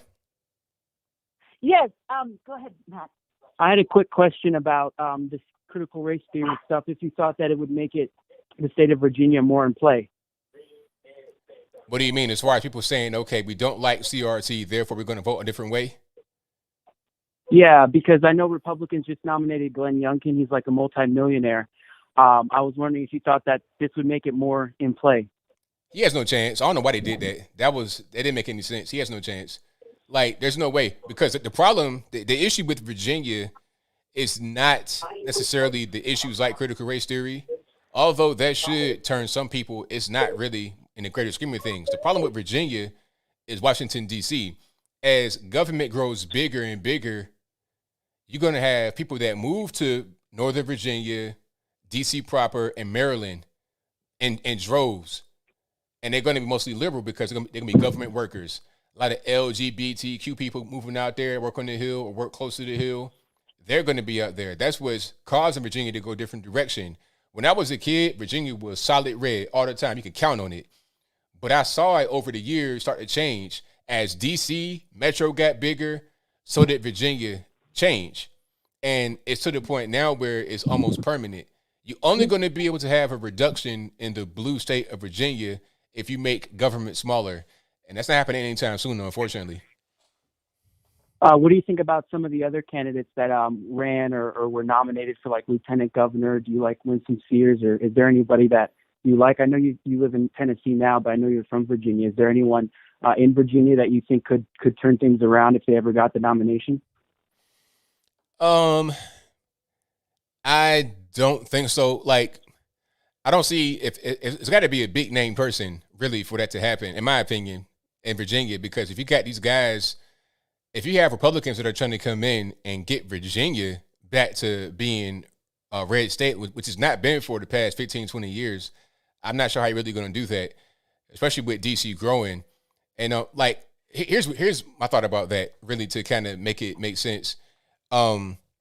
Ralph Northam had a blackface scandal where he was actually, in his yearbook picture, as a full-grown man, a grad student, 25 years old, he was in blackface and a Klan outfit, and there was no real big problem.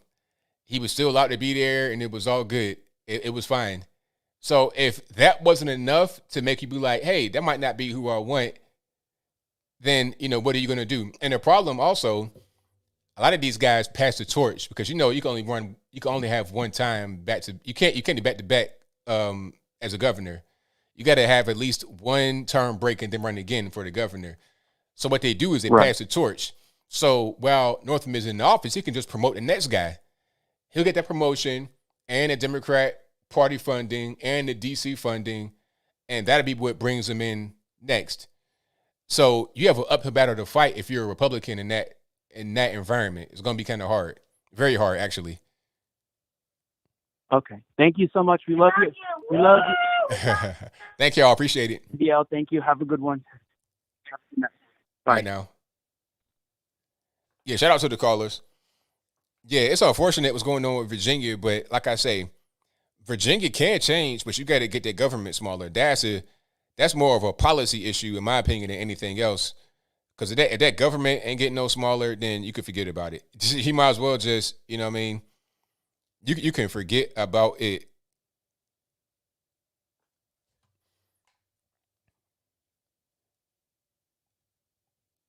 $480, you're on the line. Who am I speaking to?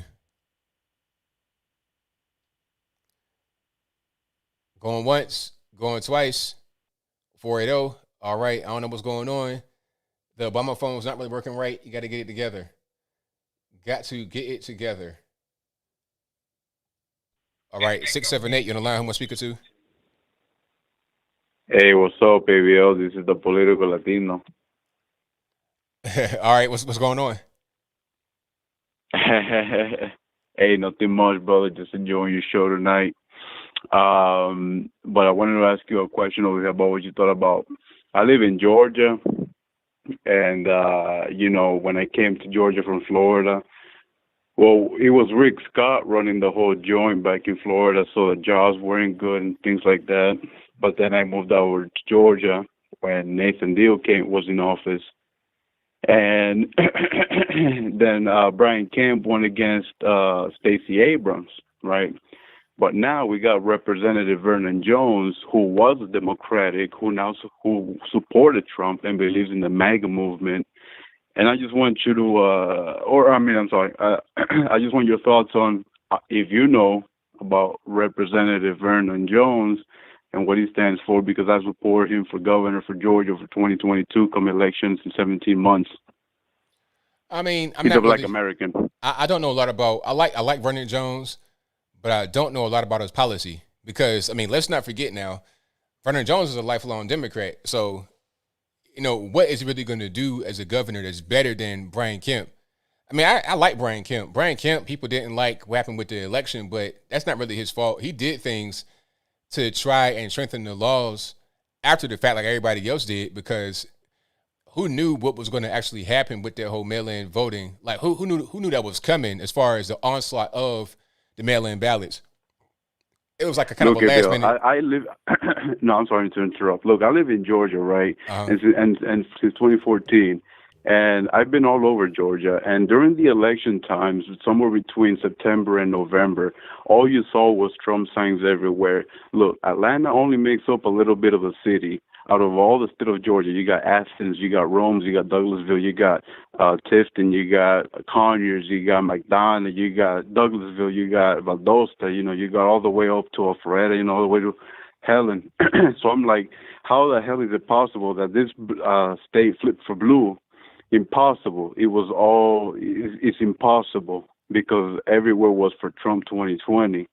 So now we got Brian Kemp in office. The only thing that he's done so far that's good is that 2 days ago he said he's ending unemployment for the extra $300 from the federales to get people back to work, which is a good thing.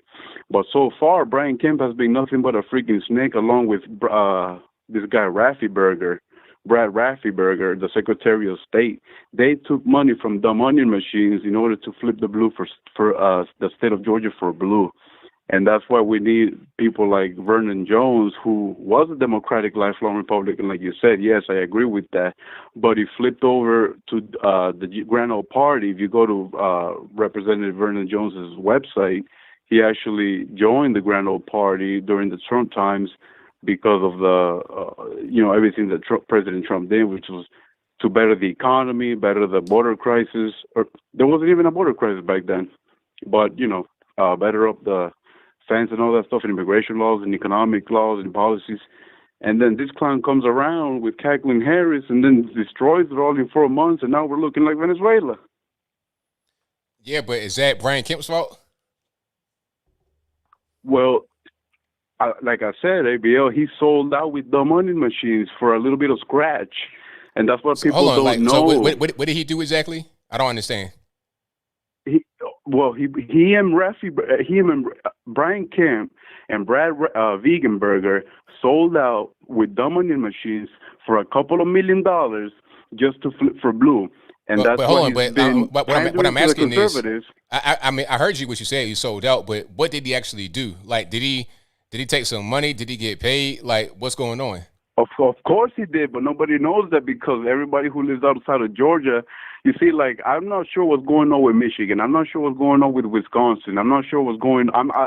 I'm familiar a little bit with the Arizona audit, and I know that they're going to finish up and move out of the school or whatnot, but I don't live in those states. I live in Georgia. And what I know is that Brian Kemp and Brad Raffensperger took a little bit of scratch in order to sell out Georgians to flip for blue during Biden times.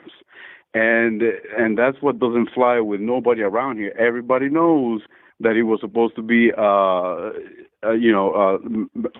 think it was McLaughlin at the time, and Warnock Jones wasn't even supposed to win for Senate. That guy, like nobody even voted for him. Right, but then the Clown administration came in and they started picking all these other, all these losers out, and what happened was that dumb onion machines, along with back in the curtains, Brad Raffensperger, Veganberger, and Brian Kemp sold out for some scratch in order to sell out Georgians for blue, and that's why. Vernon Jones is running for governor here in Georgia in 2022, come November 2022. And I'm voting for Vernon Jones because he believes in the MAGA movement. He used to be Democratic, but now he's Republican. And they actually tried to ambush him. A group of Antifa members actually tried to ambush Vernon Jones when he came out of the White House 5 months ago, when he was speaking at the White House, when he announced that he was running for governorship. And when they attack you, then you're the good guy, and you're the one fit for the job. So I'm voting for Vernon Jones come 2022 and getting that rhino mother flipper out of office called Brian Kempo, or as I like to call him, Brian Kempf. All righty, man. Well, I thank you for the call. Definitely appreciate you. Thank you, Bill. Have a good night and appreciate you, brother. All right, now. All right. Now, I don't know about that. I feel like Vernon Jones. Okay, here's what I think, and hear me out. I don't know if I trust Vernon Jones. I like Vernon Jones. I don't know if I trust him because here's it. If Brian Kemp runs again, people are going to vote for Brian Kemp over Vernon Jones because they already know Brian Kemp. They might like Brian Kemp. They may not feel the same way he feels. But if you got guys out there that feel the same way he feels, then they're going to vote Vernon Jones. And what's going to happen is you're going to have a split vote. That could be what the end result is. So if the vote is split and you have Stacey Abrams, Big Mama, come in, she might come in through the back door. Whereas if it was just one person running, she couldn't do that. So how do we know that she's not working with Stacey Abrams? How do we know that Vernon Jones is not an ally again, a lifelong Democrat of Stacey Abrams to come in there and do that, to have her be the governor. I'm not saying that is what's going to happen. I'm not saying anything other than it's kind of like, it's kind of a gut feeling that I have that it could be the case. Because if they both run, if Brian Kemp runs and Vernon Jones runs, it's going to be a split vote. Any Democrat running is going to see that. That's going to be an obvious way to try to get in. To get in by having a lower amount of votes from what you normally would need, but it's possible because you have a split vote. That's what happened with, I think it happened with, what's the name? What's that, Raphael Warnock or somebody? There was a split vote between Loeffler and, what's his name, Doug Jones. It was a split vote there. Now here comes this guy. That's why they had to run off, because it was not enough votes to say one or the other. And then, boom, he wins. But I digress. All right, let's go. 480, you're the line. Who am I speaking to? Hey, how's it going, ABL? It's Chuck. I was going to ask you about Freemasons. Do you know anything about Freemasons? I don't. No. No. I was just curious because I was hearing someone was saying possibly Trump was, and I didn't know anything about them and secret societies. But I thought that the show was going really good tonight. There's a lot of people who are focused on their state and their local elections, which is awesome. People need to be ready for 2022. And I think your narrative about Biden is going to play out a little bit worse than thought. I'm thinking we're seeing crisis all over the place right now in the first couple months, so that they can, in a year, turn back around and say, yeah, that was all Trump's fault, everything that happened there. But really, they pushed through a bunch of stuff. And like you say, a lot of people don't look at, oh, the pipeline got shut down, but it opened back up. The wall got shut down, but it opened back up. So people aren't going to realize that all of this stuff that did cause the problem was Biden. And they'll just say, no, that was the Trump presidency that did all of that, and we're fixing it now. So I think you might be correct, but it's going to get worse unless it gets exposed and people do report on it like yourself. And I appreciate you and everybody on YouTube for doing their thing and letting the people know, because it's affecting actual people. As you can tell, the callers you're getting, again, are focused on local election, they're focused on their state, and then they're also focused on what the narrative is in the culture war. So it's a great, I love it. I appreciate you. Thank you for the call, man. Definitely appreciate you. Yeah, have a good night. All right, great call. Fantastic. Let's get to some more here. 480, you're the line. Who am I speaking to? ABL. Hey, Yes, sir. this is Jason. I'm from Tempe. How are you, sir? Tempe, Arizona. Well, I'm well. How about yourself? I've tried you like 68 times. I didn't think it was possible. It is a pleasure speaking to you, sir. Likewise, man. Likewise. What's on your mind? I just want to say I am such a follower and believer in you and the Officer Tatum. I don't know what's going on in our world, but I can't even get back to and from work without people going crazy on the freeway, grocery stores. The signs say mask recommended. I don't wear one. I'm healthy. I go to the gym. I take all the proper supplements. And I went to a grocery store about an hour ago, and I was called a devil racist. I just wanted to reach out to you. I'm following you. I'm following your live chat, and it hurts me, man. I grew up with good parents. I was raised right, and it just hurts trying to go outside my front door now, sir. Yeah, it's really a crazy thing, but you know what? A lot of that, like I was saying earlier, people have been conditioned to think this way by it's just fear. The same government that says, hey, wear a mask, save lives, is now saying, hey, you don't need it. You got the vaccine, take it off. But people have still been conditioned by the first thing, wear the mask, saves lives. They've been conditioned by that, and if you don't wear it, then they're terrified they have so much fear they can't have they don't know any other way to express it other than that. So a lot of people are just being. I almost want to cry. Why are we different? Because of critical thinking? I mean, I'm educated, but that doesn't. I'm college educated, but I'm also educated. Yeah. Like I don't watch commercials. I don't have a TV. I don't.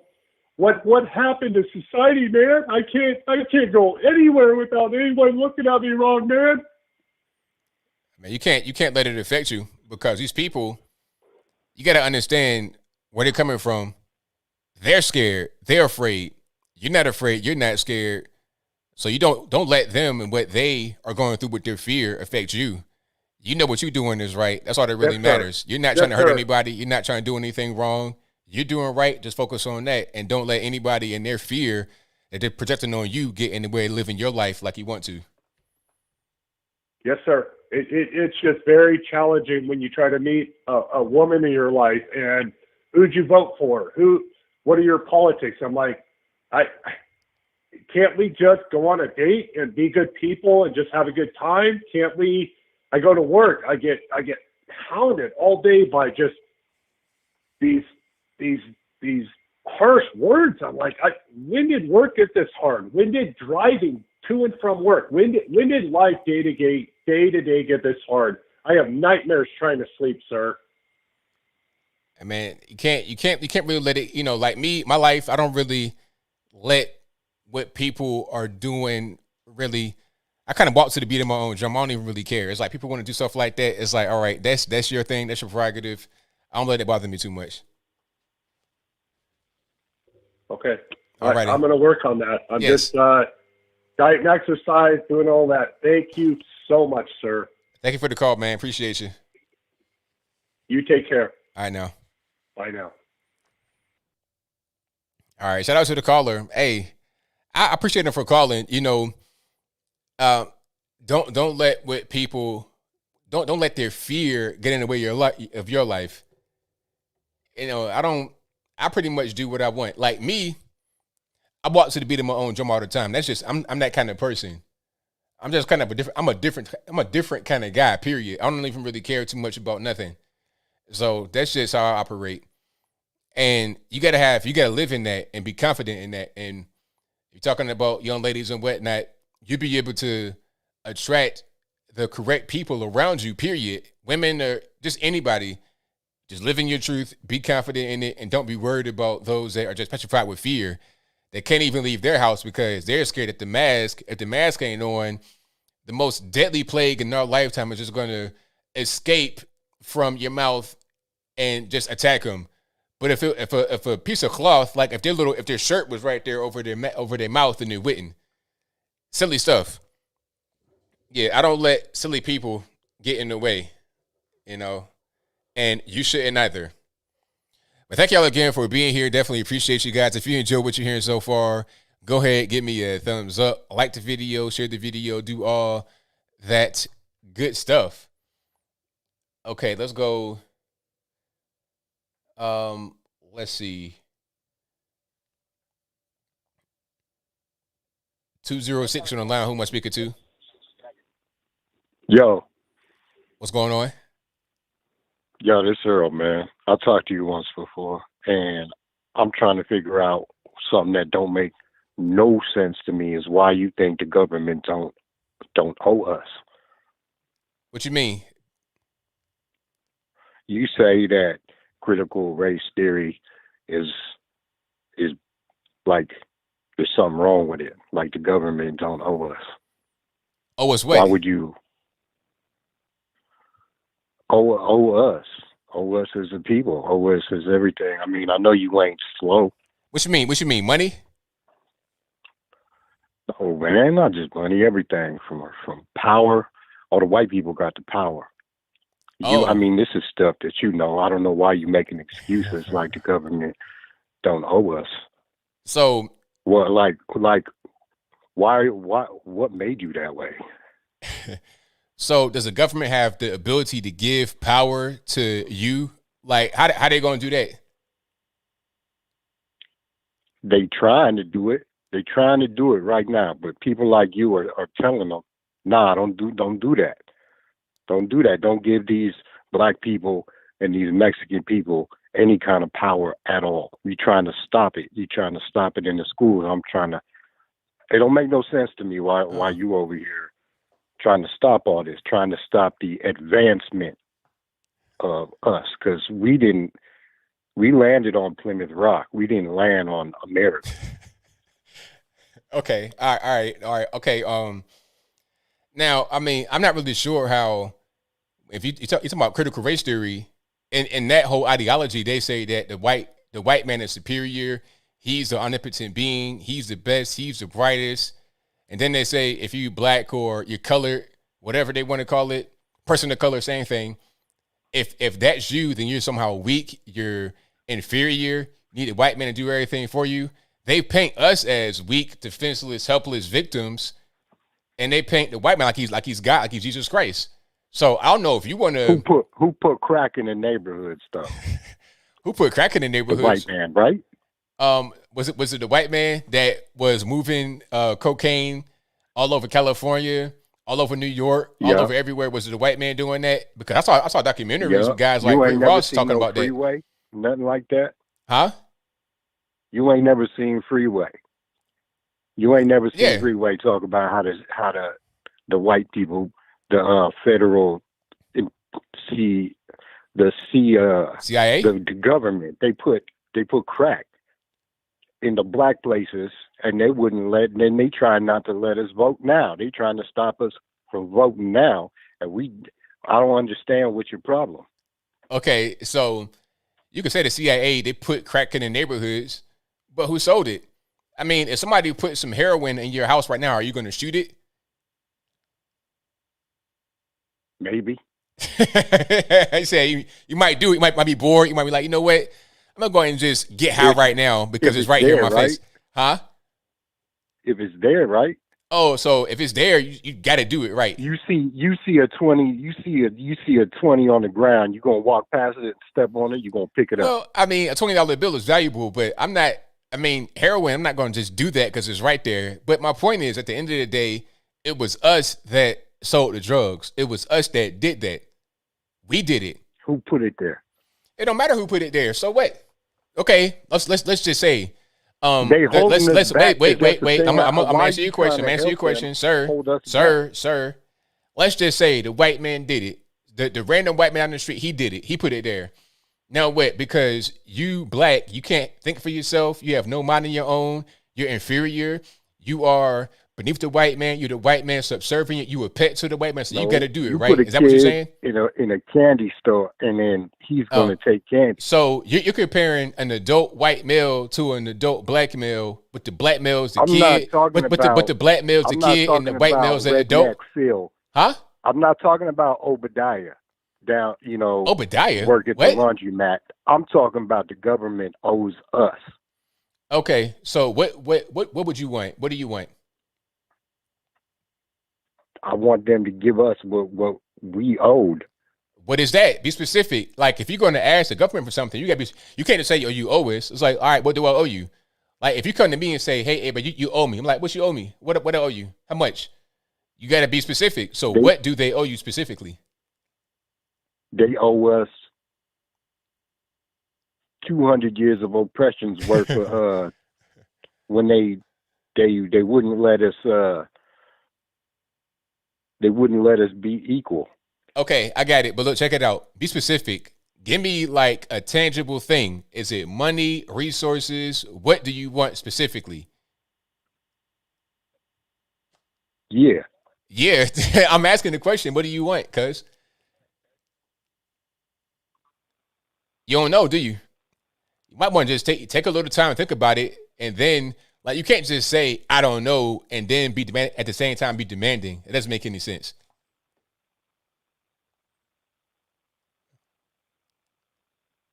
Hello?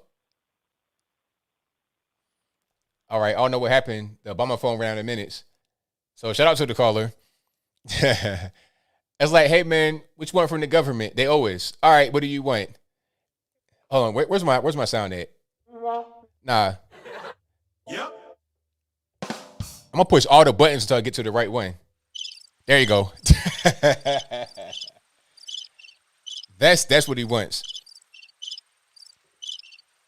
So I don't really, I just don't really get it. All right, let's move to the next call. Okay, let's go. 503 in the line I'm speaking to. From the government. All right. Is this ABL? Yes, it is. Hey, shout out to you, brother, man. Keep it real, keep it 100, man. My name's Joseph. I'm from Portland, Oregon. Just wanted to get on there, man. Appreciate what you do. Keep it, man. Keep it real, brother. I watch you. I watch the Hawk Twins and Brenda Tatum and all them, man. I appreciate what you guys do for the communities and YouTube, man, out here. So much love and respect, brother. Thank you for that, man. Definitely appreciate you. It means a lot to me. Yeah, keep it, brother. Will do.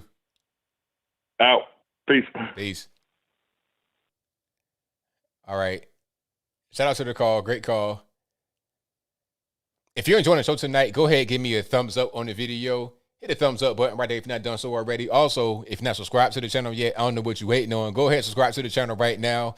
That'll help me out tremendously. Tremendously so. Okay. Let me see. 304 on line. I'm speaking to. Hello. Yes, 304. Who am I speaking to? Hi, this is Helen. All righty. What's going on? I'm watching your live stream and just enjoying it a lot, and I want to thank you. I guess I came in late, but I want to say about the young man in Arizona it seems like he's hurting. He's struggling with just, everybody overreacting. And I just think the people are just going a little nutty right now. And, we have a nutty leader who says your choice is to wear a mask or until you get vaccinated. That doesn't make any sense. And that's not a choice. He says the choice is yours, but it's not really a choice. And do you think we're not standing up enough? I think there could be some more pushback. Definitely. That's definitely a thing that needs to happen, because I think a lot of us just want to go to work, raise their kids, and be left alone. Kind of like live and let live for the most part. But at a certain point, if we don't fight back, then the other side will infiltrate, and then they'll become the dominant force. So we have to put up a resistance and not just let things happen to us so much. So I agree with you, and I think it needs to be grassroots, but how do we do that? 99% of the people I work with buy into it. They've all drank the Kool-Aid. And I'm like, don't be afraid. Even my own family, they won't listen to reason. And, I feel like I'm alone. I have one or two people who I can talk to about it, but nobody wants to go. I've written our governor. I don't even get a response. I wrote Trump last year, and it's just crazy. So, I don't want a civil war or anything like that, but, I think we need people like you who have a platform and a voice. Maybe, we need more organization that way. I don't know. That's just, if people have some good ideas, maybe, get a grassroots movement going some way. But anyway, I appreciate I love your videos. So thank you for all you do. Thank you for the call. Standing up for truth, and just, you just do it in a great way. You're entertaining and you're funny, and I just love your videos. So thanks a lot, ABL. Take care. Thank you for the call. Appreciate you. Bye-bye. Yeah, see, the main thing about, what I was, I had a talk yesterday, and, I was at a lunch yesterday, and what was told to me is that the DSA, that's a socialist group, they have an office like right up in Knoxville, or like to the north of Knoxville. So they're already here. You're thinking that you're living in a conservative place and everything's all right. They're here. So we have to counteract what they're doing. If they have an office set up and they're trying to spread propaganda from socialism and communism, we have to have our offices. We got to do more volunteer work. We have to really be out there pushing our message, having a voice for ourselves, having platforms online. That's a great thing. Got to keep those strong. Have our own website. So if they try to ban this or whatever, you can't ban the website. What you really going to do?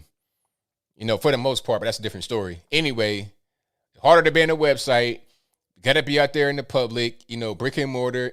Be everywhere that you can, and don't just rely upon one way of doing it. Do it a lot of different ways. And also, get your kids early, because some people, they don't want to teach the kids about politics and stuff like that. It's too soon. But the thing is, if your kids are out there and talking to other kids or being social, they're going to school, they may hear it.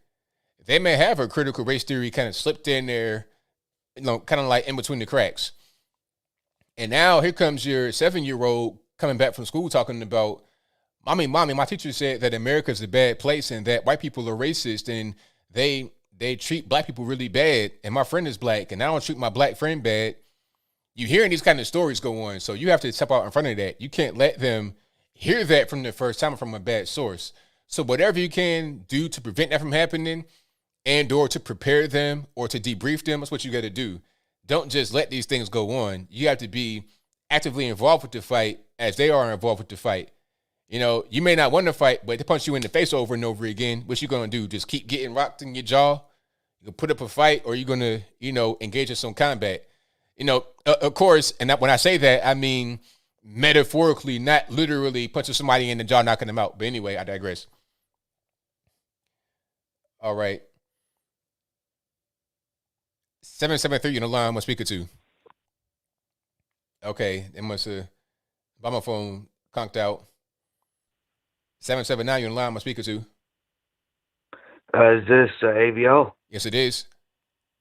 Hey, nice to meet you. I'm Alistair. I got a few questions for you. All righty, go for it. Okay, for that critical race theory, do you think if that gets into school and gets passed, what do you think the consequences are going to be? Well, the consequence would be that a lot of these kids are going to be indoctrinated, exposed to really dangerous ideology. And the ultimate goal is to have what they teach in critical race theory be the norm. They're going to parrot the same things on television and movies everywhere, so it'd be hard to escape it.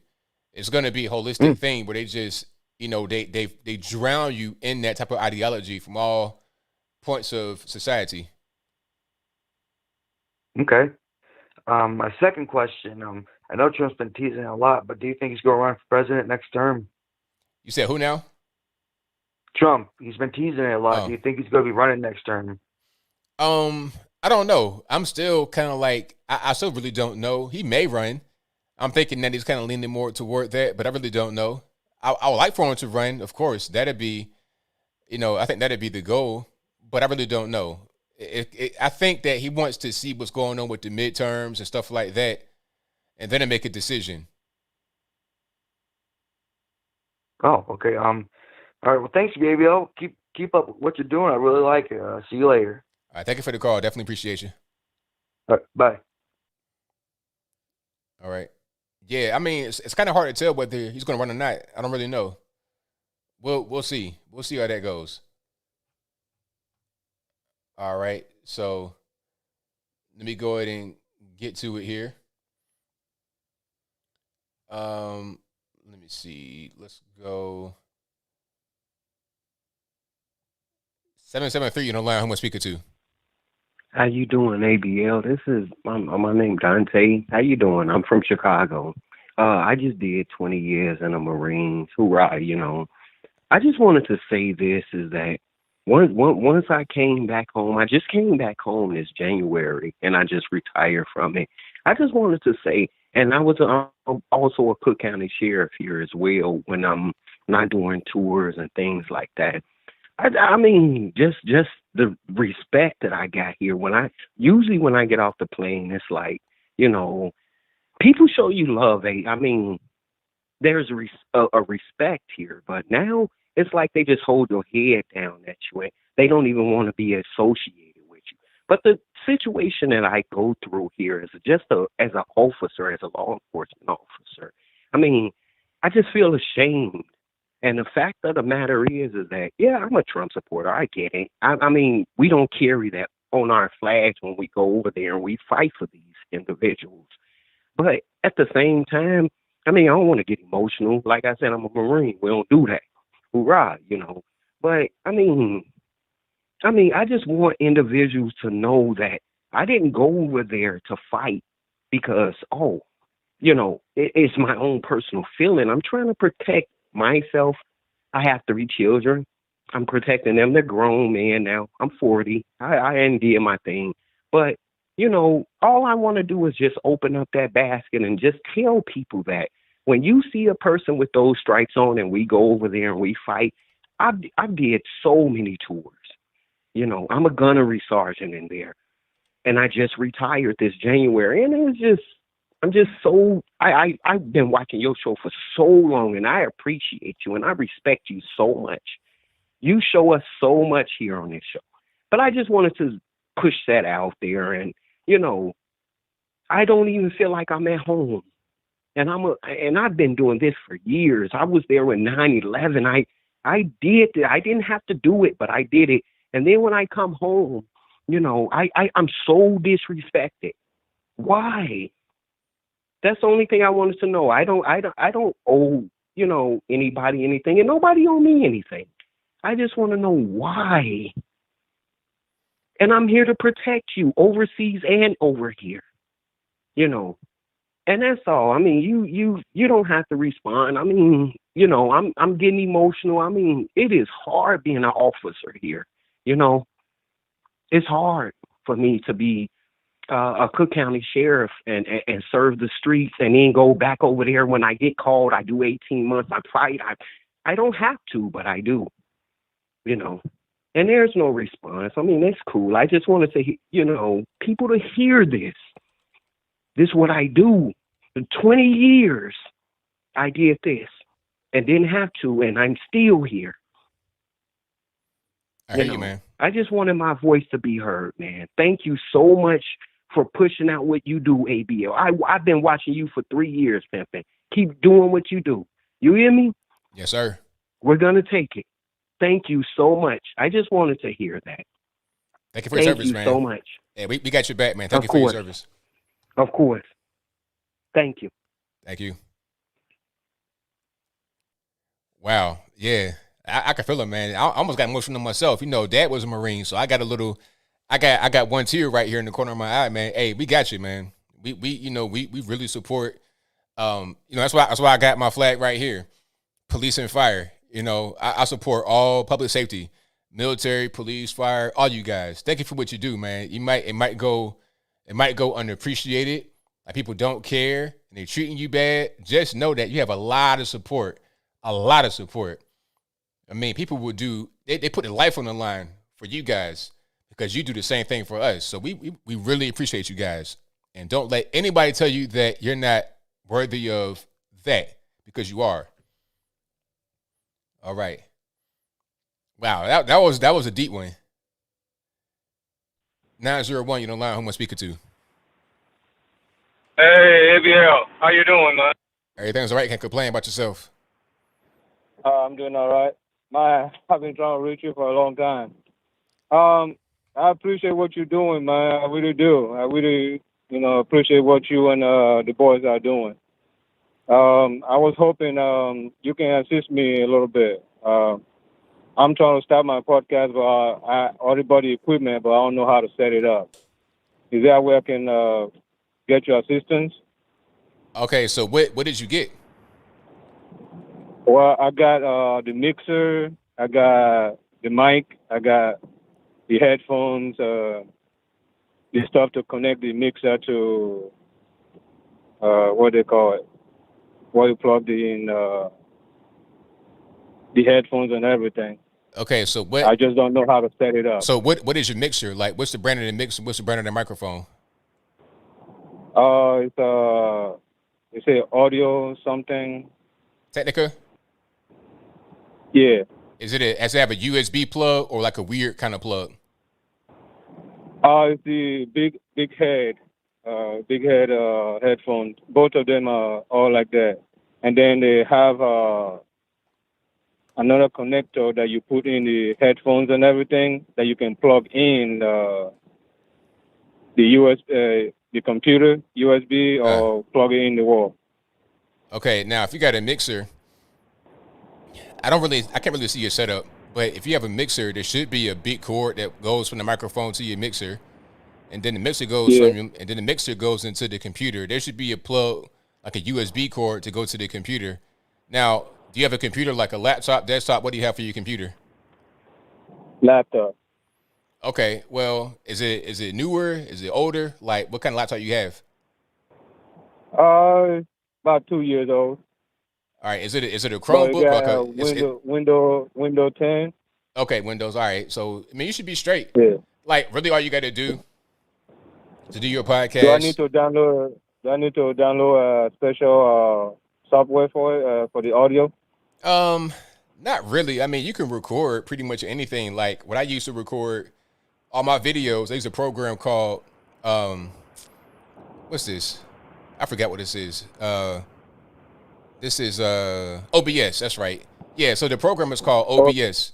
OBS, Open Broadcaster Studio, and you can record video in that. You can record audio in that. You could do everything in that. There's all kind of tutorials and stuff online. So if you have your microphone, your headphones, your mixer, just get OBS, and it's free, absolutely free. Download that, and you can start recording. Okay. All right. Thank you so much. I also wanted to comment on the brother that say the government owes us. I believe that's the reason why black people are still suffering today, because they feel government owes them. And for as long as they think that way, the government is going to have power over us. Exactly. I actually just left an event right now, and I had this white man running for mayor for Mississippi, Tebow, and he was talking about, he need to bring more government assistance for the neighborhood and all that stuff.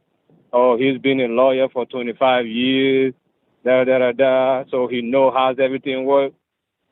And the client that he seems to be working with are like high-end clients. Like rich people. So how are you going to take that into consideration when it comes to the hood and you're trying to represent them? You can represent them if you get where you are working hard. You taught your own kids how to work hard, right? Why are you trying to let them, you don't have to, I know why you're doing what you're doing, but here's the assistance. Just stay where you are. It's no one else's problem but your problem. That's the mentality that they have, and they're talking about government owe them stuff. For as long as they think that one, it's just like a baby mama. You'll take you through hell thinking you owe her more than the child support because she had a kid with you. Right. She participates in the production of that kid. You can't take the fault off yourself because there's a kid involved and try to put everything on the baby daddy. Trying to blame the baby daddy for everything. You don't want to work, but you don't want to give the kids away to the baby daddy either. Right. So I spoke like a good 30 minutes with him, but he wasn't budging. It's the Democrat running. I'm like, we don't need more, assistance. We need like counseling, put in education for those that after counseling and all that stuff, put in all that stuff so that they get help to change their mentality from dependence to independence. But they want government to be so focused on them that it's ridiculous. I mean, like, I appreciate what you're doing. I appreciate what Brandon doing. I appreciate the twins and everything. We need more voices like us on here to let them know. I live in Memphis. I already talking to some boys around here, and I really want them to talk so we can get why they have the mentality they do. Sometimes hearing themselves talk, we'll see how stupid they are. You get what I'm saying? Right on, man. But I got some more calls on the lines. Thank you for your call. Definitely appreciate you. Yeah, I appreciate it. I appreciate you, man. I appreciate you. Thank you, man. Great call. Fantastic call. Right on it. Yeah, that's what I was trying to get at with the guy earlier talking about the government OS. I feel like he's trolling me. I feel like he's just calling in just to do that. I mean, the guy can't really be real, but the guy was saying that the government knows us. It's like, what do you mean they always? And he said that they owe us power. It's like, how can the government just grant you power? If the government can grant you power, they can also take power from you. And you don't want that kind of government to be over your head. That seems very paternalistic. And do we need that? Are we like little kids? Look, consider the government to be your mommy and daddy. That's a problem right now to begin with. The government is mommy and daddy. That's why you get 75% of black kids being born outside of wedlock. Why? Because of the Great Society, LBJ. Before 1960, civil rights, we had an 80% two-parent household rate in the black community. Now, it's almost the reverse at a 75% single-parent household rate. The mom can have kids, and the government could be the baby daddy, could take care of everything. So with that kind of mentality, it's no wonder why they say, oh, the government knows this. It's the entitlement mentality. Give. Give me this, give me this, give me this, give me this. We want everything. We want the whole world. You want to not produce anything, not add anything to society, yet you want to live like hound a hog. How can you do that? It's because of the entitlement mentality. It makes no sense. So shout out to the caller for that one. That was a good one. 912, you the line. Who am I speaking to? Hey, what's going on, ABL? This is Joel Davis, Media Network, man. I'm a huge fan of your show. Been following you ever since you stood up to Roland Martin, brother. And we appreciate you over here. Thank you, man. Appreciate that. Yeah. I want to call in first and foremost to ask you, what do you think about the pick that they had, the replacement of Liz Cheney? Do you think that we having more moderates in the conservative party will help our cause to be able to bring more people to the party, or you think this is going to be a crash when it comes to this type of pick? Now, who was it? Was it Elise Stefanik? Yes, it was Elise Stefanik. I mean, she's okay, but it's just kind of a weird situation because Liz Cheney actually voted more with Trump than Elise Stefanik did. I think it was like 92% with Liz Cheney, and then like 70-something% with Elise Stefanik. I'm not sure the exact number, but I don't really know a lot about her. I mean, Elise Stefanik, that is. So I guess only time will tell. But I don't really know a lot about her. Hopefully she's not too moderate to the point where it'd be an issue. It'd be a roadblock. Hopefully all the things that we actually need to get done, she's not going to get in the way and go a different direction. Well, I do know about Elise Stefanik was whenever towards the end of President Trump's term, she was his biggest advocate when everybody else was turning their back on him, especially what happened on January 6th. And to me, that's my personal opinion. What I've observed, maybe that's why President Trump is behind her and the rest of the party, because she spoke out when a lot of people that were supposed to be his main supporters started turning their back. Right. Yeah, that makes sense. Definitely. Because I definitely do remember her being, right there with him in his corner. So that's a really good point she made there. And I've not seen her. They call her a moderate, but I don't know a lot about her, but I've not really seen any kind of, red flags going off. Mm-hmm. And also wanted to state, too, that I shout out to Jericho Green, because I did an interview with him actually twice on my show, and we discussed some things talking about what was going on with the state of America with this. Everybody want to be an SJW, especially in sports. And when it comes to identity politics. And I'm like you, ABL, because I served my country as well. I was a veteran, and me and you are possibly about the same age in it. And I can feel what that Marine saying. As a Navy, a man that served in the Navy for my country, for the last, especially 3 or 4 years, it has been horrible. It's like everybody wants to do everything based upon race. Nobody wants to look at nobody's content or character. And I feel like people like me, you, Mr. Jericho Green, and Officer Tatum and Candace Owens, I feel like people like us are like the last hope, especially for the black community, to wake up and understand that there's more to life than identity politics. It's time for us to do for self and understand the bigger picture. Right. Absolutely. And so either way it goes, again, I really appreciate you letting me use my platform to use your platform to talk to you, and maybe hopefully in the future, maybe whenever you have some time, maybe we can link up and talk about this more on a show or something on my show if possible. Right on, man. Sounds good to me. All right, brother. I'll reach out to you through email. All right, man. Appreciate you for the call. I appreciate you too, brother. I know. All right, bye. Great call. Yeah, it's weird, man. Everybody's just so caught up on this whole race thing. I just really don't. It's like the media with the politicians, they've increased the racial tension. And a lot of that, go back to critical race theory, a lot of that is stoking it. You're getting these kids believing about race. It's like we're trying to get away from racism, but you got the kids being educated about how to be racist. Like I said, that book from that guy, Ibram X. Kendi, talking about how to be an anti-racist. The book should be How to Be Racist. They're teaching that as a positive thing when it's really clearly a negative thing. 519, you're on the line. Who am I speaking to? Hey, Shane from Canada. All righty. What's going on? Not too much. How you doing? It's all good. Can't complain. I got MS, so I'm a little shaky in the voice. Okay. So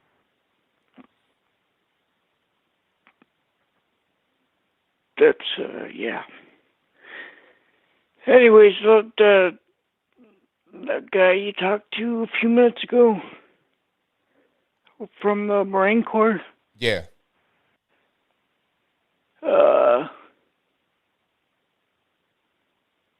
Yeah, I get a 3-letter acronym for life. It's BCD. Birth, choice, death. Okay. So it takes a little while for the birth, but the choice is long lasting. And then death, it's coming for everybody, so. Right on. That's all I want to tell you. All right. Thank you for the call, man. Definitely appreciate you. Thank you. All righty. I'm telling you, we get calls from everywhere, all over. So shout out to everybody calling in. I appreciate you guys. You guys are the best. The best callers anywhere on the internets.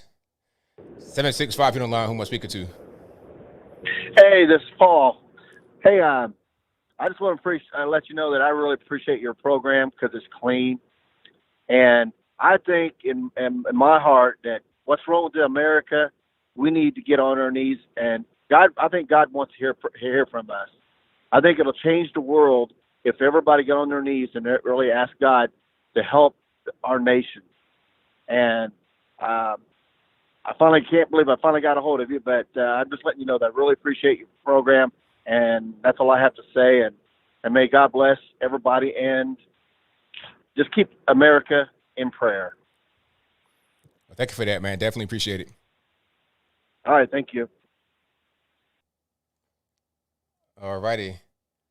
Let's go. 423 on the line. Who am I speaking to? Hey, ABL, it's Tasha. All righty. What's going on? I can't believe I'm on this call. You got on. Hey, ABL, what's up? I wanted to call and talk about a call I got from a friend today. She mad. She been working employer is offering bonuses to get people to come to work or to get people hired on. So she upset because they're not giving anything to the people that's currently working. I said, and I know who she voted for, so I ain't getting all that. I said, really? I said, yeah, it's a shame. And she's saying all this. I said, yeah, well, I said, yeah, it's a shame this administration is incentivizing laziness and putting these employers in a position they have to do something like, what she said, who? I said, what, this administration? She said, yeah. I said, yeah, Biden them. So she ain't say nothing. So that's my thing. And this is my friend, because I love her, but she know how I feel and she know why I stand with things. In my family, people don't agree with me, but at least I have a family that they know, but they don't do what a lot of other people tell me that they family done. And others, so we still there. And actually, a lot of them kind of feel me, but I don't want to put too much information out on them because I call them incognito. That's like, okay. But this is why you have to pay attention to what we're doing. Okay, as a people, you don't just go out. Ask her why she, did what she did. It's all this black to the black, and I appreciate that. But it's like at the same time, like what is it? Is it that they're just saying that, or you really agree with what they're voting for? Because when I listen to you talk, you don't like abortion. Okay, you say, well, the government can't tell me what to do, but you're voting for big government. You're voting to pay for abortion. This government already showing this is overreach. You want to teach our kids. I don't like critical race theory, but you want to force that on people. You want to try to force people to get vaccinated. Then you want to know, you to even suggest a passport. Like, what's up with that? Nah. I told you to maintain law and order within. Okay, I want you to protect me from foreign threats. You're not doing that. We got stuff going on out of control within. We got all this violence, all this riot, so you're not doing that. And then I want you to keep the economy straight. And you're not doing that. All this extra other stuff, like what we need this for. So if, when I'm talking like this to her, she just looking at me. And I'm waiting. She's like, well, you ain't say, yeah, I did, but at the same time, maybe because you get mad, you act like I'm coming from somewhere else. Who am I?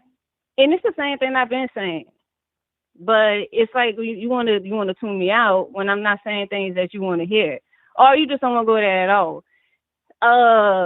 We cool, but we cool, but if you want to stay friends, all right. So don't be mad when you have to lay in the bed. This is just part of that. Okay, and you have children, and your children come home talking about, well, I hope Aiden or Jimmy, whoever you want to call it, let me do something one day. Then look in the mirror on that too. It's like, it's not funny. This government wants to, it's too much control. Now you want to come in and dictate what you can do, this and that, but what you can do to your body. But then when I say, hey, well, look, I don't want my tax dollars to be paying for abortion. This is a whole nother person. It's not. Then you want to be all in my face, my body, my choice. I was outside at a pro-choice rally before. Somebody came out in the crowd wanted to curse and yell. But I mean, we ain't saying anything back. But it's what it is. So I understand people are going to react a certain way. And initially, this is why I don't get mad at my family. And some people I don't know, because as a black conservative, when I decided that initially, I kept that low too. So I was incognito, about that too. But so I'm not so hard on people when they want to, because I understand you know it's a little intimidating. Most of the people where you we live is gonna be you're gonna get that kind of pushback. So I mean I get it, but I'm at a point now, especially when you see more and more people. And we go into this extent. This is too far, and we probably should have said something. But we let it get out. We let it get too far in the first place. That's but right. I talking to because I'm gonna wrap it up. But just talking to anybody in the chat, family and community, neighborhood. I'm not saying we need to be out holding up some sign, hitting people over the head. But if the topic comes up, I mean. Be open, be vocal about it, because you probably had somebody in your family that wants to be vocal too. You kind of like me. You in the closet, you faking showers, trying to watch conservative content, but you talk about that because that's how I found out some people in my own family kind of feel me. So it's like that now. We can't have this critical race theory. You can't have this pseudo black pride kind of thing. You don't have to hate other people to love yourself. And it's the same thing with white people. It's a false kind of virtue when you're talking about white guilt, but you're thinking you're helping black people, but you're not. I heard somebody say something today. They had these feelings of euphoria and freedom and all this when they call somebody a race. This is a white person saying this, and the most of the stuff, it sounds like some like cult like brainwash kind of. It's not right. So we need to push back on that. I saw the video earlier with a young lady with a parent out of Virginia. That was cool. I'm glad to see stuff like that, and I was glad she's black because it sends a message to these young white liberals, a lot of them who I think are brainwashed, to help them understand. Look, we're not asking for this. Hey, we somehow came up with white privilege. This was some white women, and these people pockets getting deep off of your guilt. Right. Yeah, I mean, and the same thing with the victimhood. These people get pockets getting deep off black victimhood. It's not. Nah. So that's all I wanted to say. We need to. If you incognito about being conservative, hey, I know where you're coming from. That's me. I was there. But getting more vocal about it. And I mean, ABL, your stream is what's doing that. Did it for me. And then through you, I started watching BCP. Black Conservative Perspective. I don't know if you, but yeah. So I just wanted to put that out there. Sometimes I'm in the chat. But Well, I thank you for your call. I definitely appreciate you. Yeah. All right, now. Appreciate you. Take care. Bye. Yeah, shout out to the caller. And you know what? A point that she made: be more vocal about some of this stuff around your family. Because sometimes, and I can't say all the time, so don't say, hey, ABL, you told me to go out there and get vocal, and it was a whole blowout argument, and they threw the dinner plates at me and everything. It was food everywhere, macaroni and cheese on the ceiling. I'm not trying to say just do it, but you might want to throw it out there because you could be kind of in the closet, hiding as a conservative, and your cousin's doing the same thing. They're trying to keep themselves quiet to not offend you, and you doing the same thing for them. Meanwhile, y'all both might watch the show. It was a caller. Shout out to you. You know what I'm talking about. I can't remember her name. Sorry, blame the white man for that. But she called in and had on one of my merchandise, like a hat or a shirt, and then somebody recognized what it was. And you watch ABL? I watch ABL too, and they didn't even know it. Had no idea. But then they were able to connect on that, but they didn't know it before because they were not vocal about that before. So. You could be vocal sometimes and not necessarily fear having a negative backlash. You guys might be on the same page and don't even know it. I feel like a lot of us kind of keep quiet about politics, and then when it's brought up, you're more like sometimes you could tell. Sometimes you could tell. You could kind of tell who you're dealing with. Sometimes you might be wrong in how you're judging people, but sometimes you're not. Sometimes you're not. All right. 405 on the line. Who am I speaking to? Hello? Hello, can you hear me? Yeah, can you hear me? I heard you well. What's happening? Yeah, am I speaking to ABL? Yes, you are. Hey man, what's up, ABL? I'm gonna go ahead and give my quote and then go ahead and wrap it up with a nice bow on top. But no, just as far as you were speaking about families, and as far as families go, I think the Republican Party they need to incentivize families instead of incentivizing broken families. Like you said, back in the 1960s, in the 70s, they came out with those, pretty much incentivizing people to have babies outside of wedlock. What they need to do is that they need to incentivize people that are married and having kids and paying them instead of paying people to incentivize them to have kids without, have kids without the father in the home, and also incentivize people who work.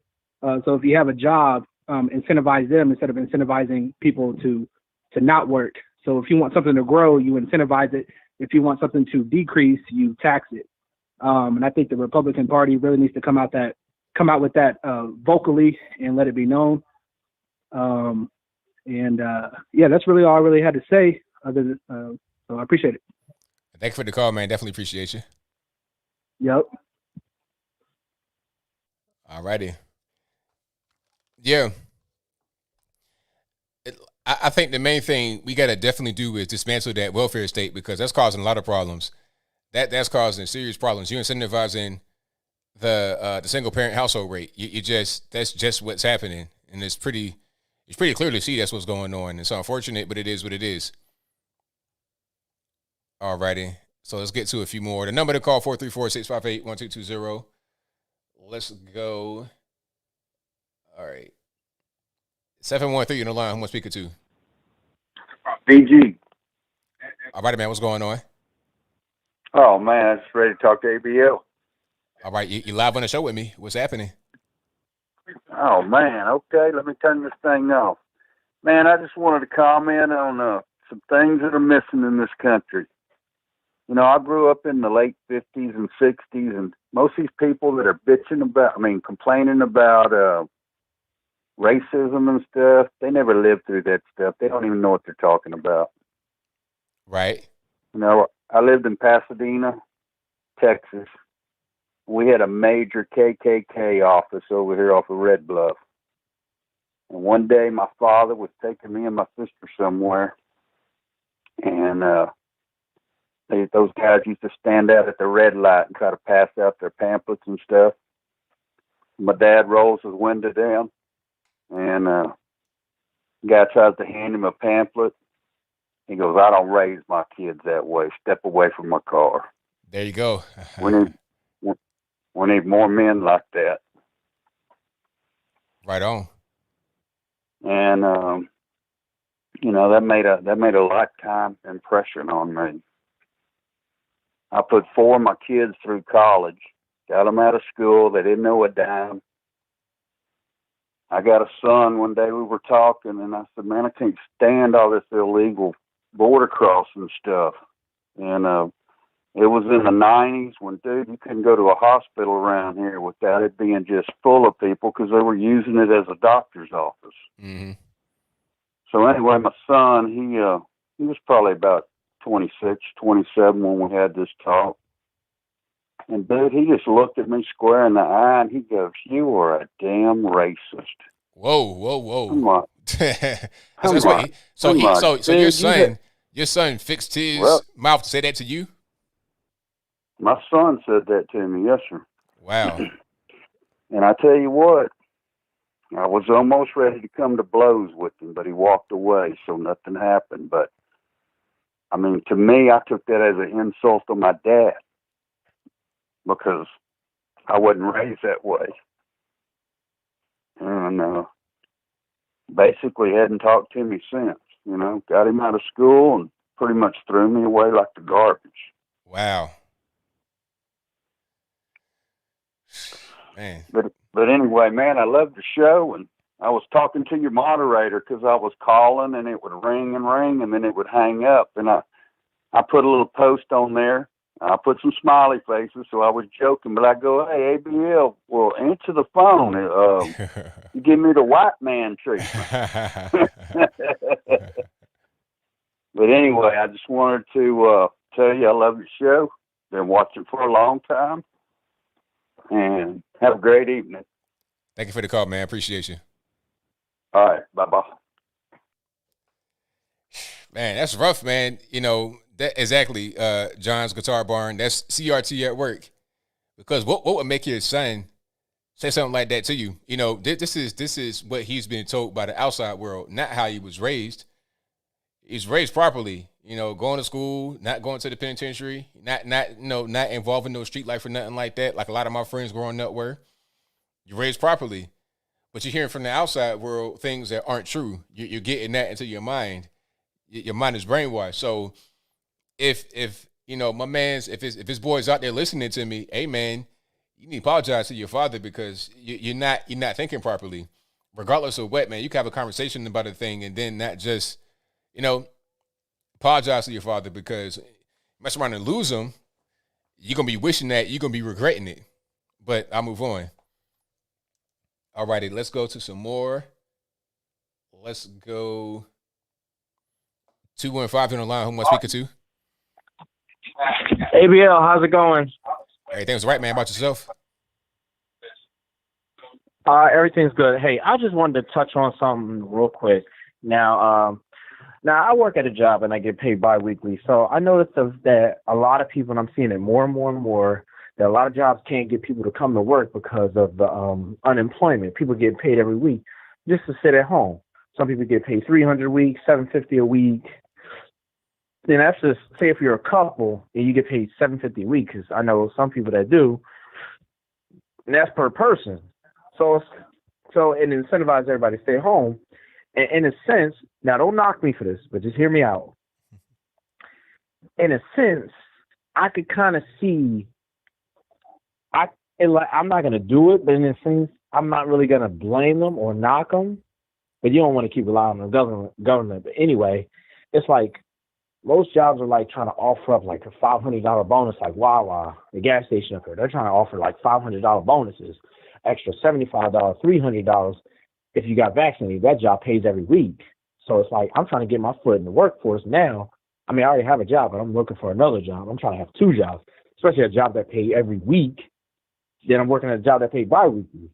So I have a paycheck coming in constantly, and then I'm doing more side work. So it's like I'm always going to have money coming in. So then by the time when all this unemployment benefits end, then everybody going to try to hurry up and get back into work. I'm already set. I'm already in there. Right. And then, but then at the same time, I don't blame those unemployment people because it's like you go to a job, get to just constantly bust your behind. You get paid every 2 weeks because majority of jobs pay every 2 weeks.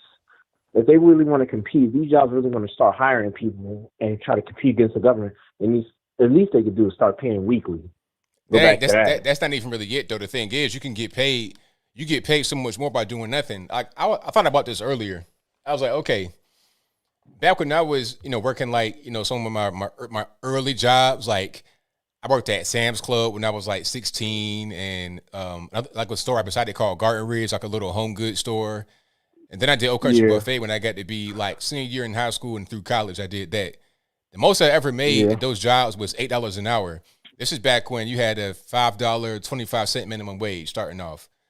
And I think I started off at like $6.25 or $6.50 back then.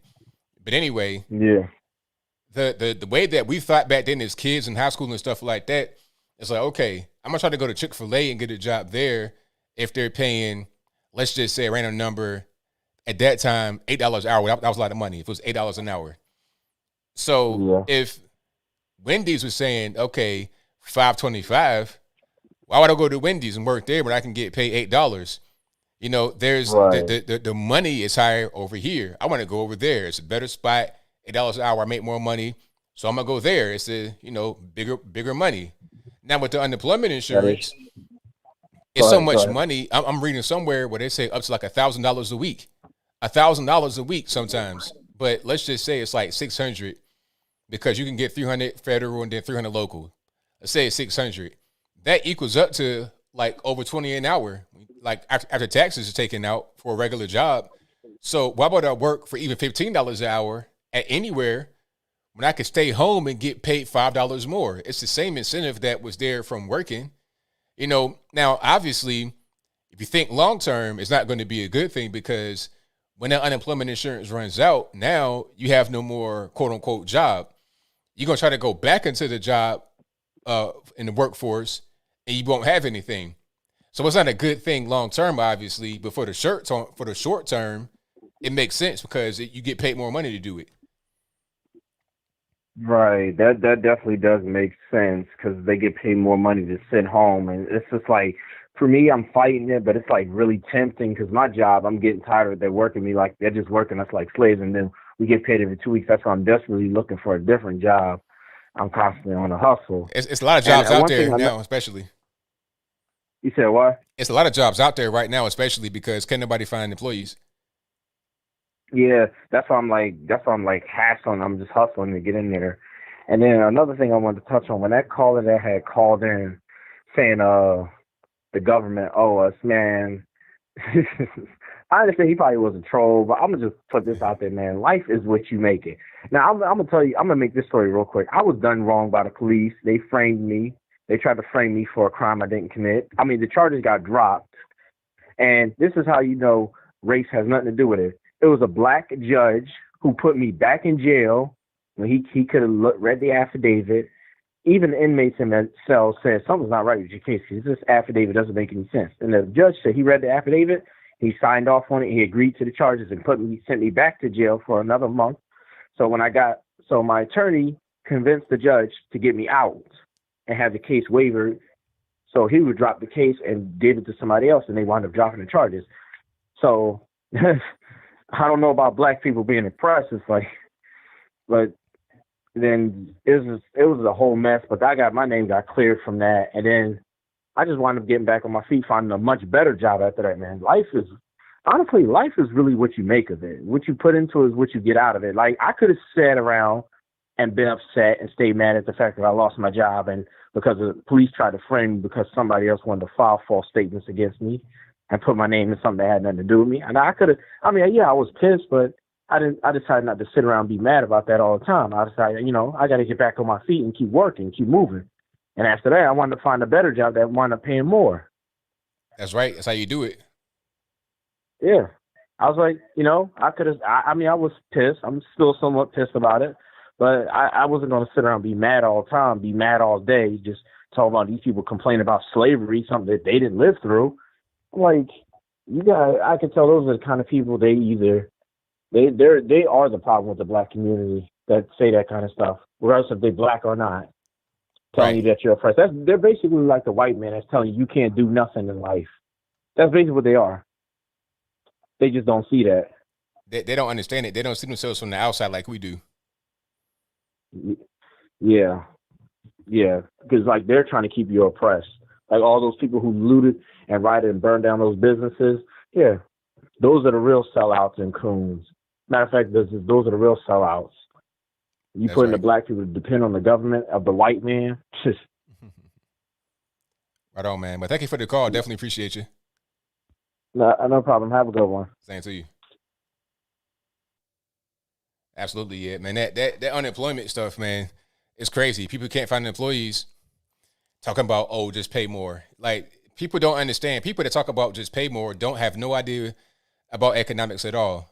The whole minimum wage argument, that's not even really, that's not even going to do it. $15 an hour is not even enough to compete with the federal government. You cannot compete with the government and, the Federal Reserve Bank when they could just literally print money and give it out for free. Now, obviously, we have inflation happening right now as we speak. It's definitely becoming more expensive for everything. It's a perfect storm as well. You have a lack of employees due to the unemployment insurance and the stimulus checks, a lack of employees, and you have free money going out there. People have extra money, time on their hands, not working. There's going to be a higher demand for a lot of these goods and services, higher demand. with less employees to be able to, with fewer employees to be able to meet the demand. So in order to get more employees, in order to meet this demand, you're going to have to raise the price of goods and services. This is going to cause inflation. Got a lot of money floating out there with nothing that was produced to get the money. The cost of things are going to go up. People have more money to be to pay for things. Like I was saying before about the whole PlayStation 5 kerfuffle, you know, it's a limited supply and everybody wants it. Everybody has the money in their pocket because they're getting this free money. A lot of guys are buying Jordans. Like, people talking about, oh, I can't go out there and work. I'm scared. This, that, and the third because of the virus. Meanwhile, you got Jordan lines, elbow to elbow, with some of them same people out there using their stimulus checks to go out there and get Jordans and wear them, flip them, whatever they want to do. Line right around the whole mall early in the morning. You get up for that, but not for a job because the incentive is to not work. If you get paid $20 an hour to stay home versus $15 an hour to work hard, I mean, common sense says you would, if you're thinking about the right now, not your future, if you just, have a, right now, my point of view, you go for the unemployment. Now, like I was saying in the call, it's not going to help you in the future because now you're not building skills, you're not building a name for yourself, you're not building experience. Like if you're trying to go out for another job and you got like a little bit of a gap in your employment, like, okay, what's going on with that? You were at the crib, you were getting them stimmies, what's happening? You see? And with me, when I was working, I was able to build a really, really crazy a drive to work, a crazy work ethic. I was able to build that there. Dealing with people, like, it's invaluable experience that I was able to gain. But see, people now are incentivizing laziness. This is the welfare state on steroids. 214 on the line, I'm speaking to. Hello? Yes, who am I speaking to? My name is Josh. All righty. What's happening? ABL, am I on? You're live on the air. Oh, my gosh. I was just listening to you. Didn't know I was live. So, anyway, wanted to call. I just had to, man, I got to give you props. My wife was total liberal. Kind of crazy, actually. Lived in Portland for a while, pretty big liberal. One day I came home from work and I heard you on her computer. She was watching your channel and totally resonating with everything you were saying. And it blew my mind. I'm like, what the heck is going on? And then, the next day I come home from work, she's watching you. I'm like, what the heck is going on? She's sending me ABL videos. Anyway, she attributes you to her red pill moment. So just wanted to give you big props for that. I really appreciate your channel, man. You're definitely having a pretty big impact. So it's really cool. Well, thank y'all for that. I couldn't do it without y'all. And I'm glad I'm able to help you see the light. So thank you, man. I appreciate it. It means a lot to me. Yeah, for sure. If I could say one more thing too. Okay. I think people really underestimate their ability to make a change in the society that we're in right now. I've been out and about since the start of the pandemic, just out and about in the world, just through my job, shaking hands, meeting people. And I've really seen a change over the last few months. I've really seen a lot of the fear subside, seen a lot of people not wearing masks, a lot of people coming in to my office, shaking my hand, interacting with me. And I just, when I go out, I'm friendly with people, I'm smiling at people, and I've seen a lot of that come back at me. And I think sometimes people can kind of take the black pill and think, oh, it's hopeless. There's nothing I can do. But the reality is the influence that we have, it's in each and every one of us. It's the individual that has the power, to change society and to really make an impact. Just like you with this channel, just like me going out, interacting with people, shaking hands, it's just not necessarily not wearing a mask. It's like, I think people really underestimate the impact that they can have in their day-to-day life and what that can do on a large scale. So anyway, man, I'll let other callers get on here, but I appreciate what you're doing. Thank you for the call, man. Definitely appreciate you. See ya. Hey, I love hearing stories like that. I love it. I love being able to, drop some red pills off and have it be successful. I love it. 100%.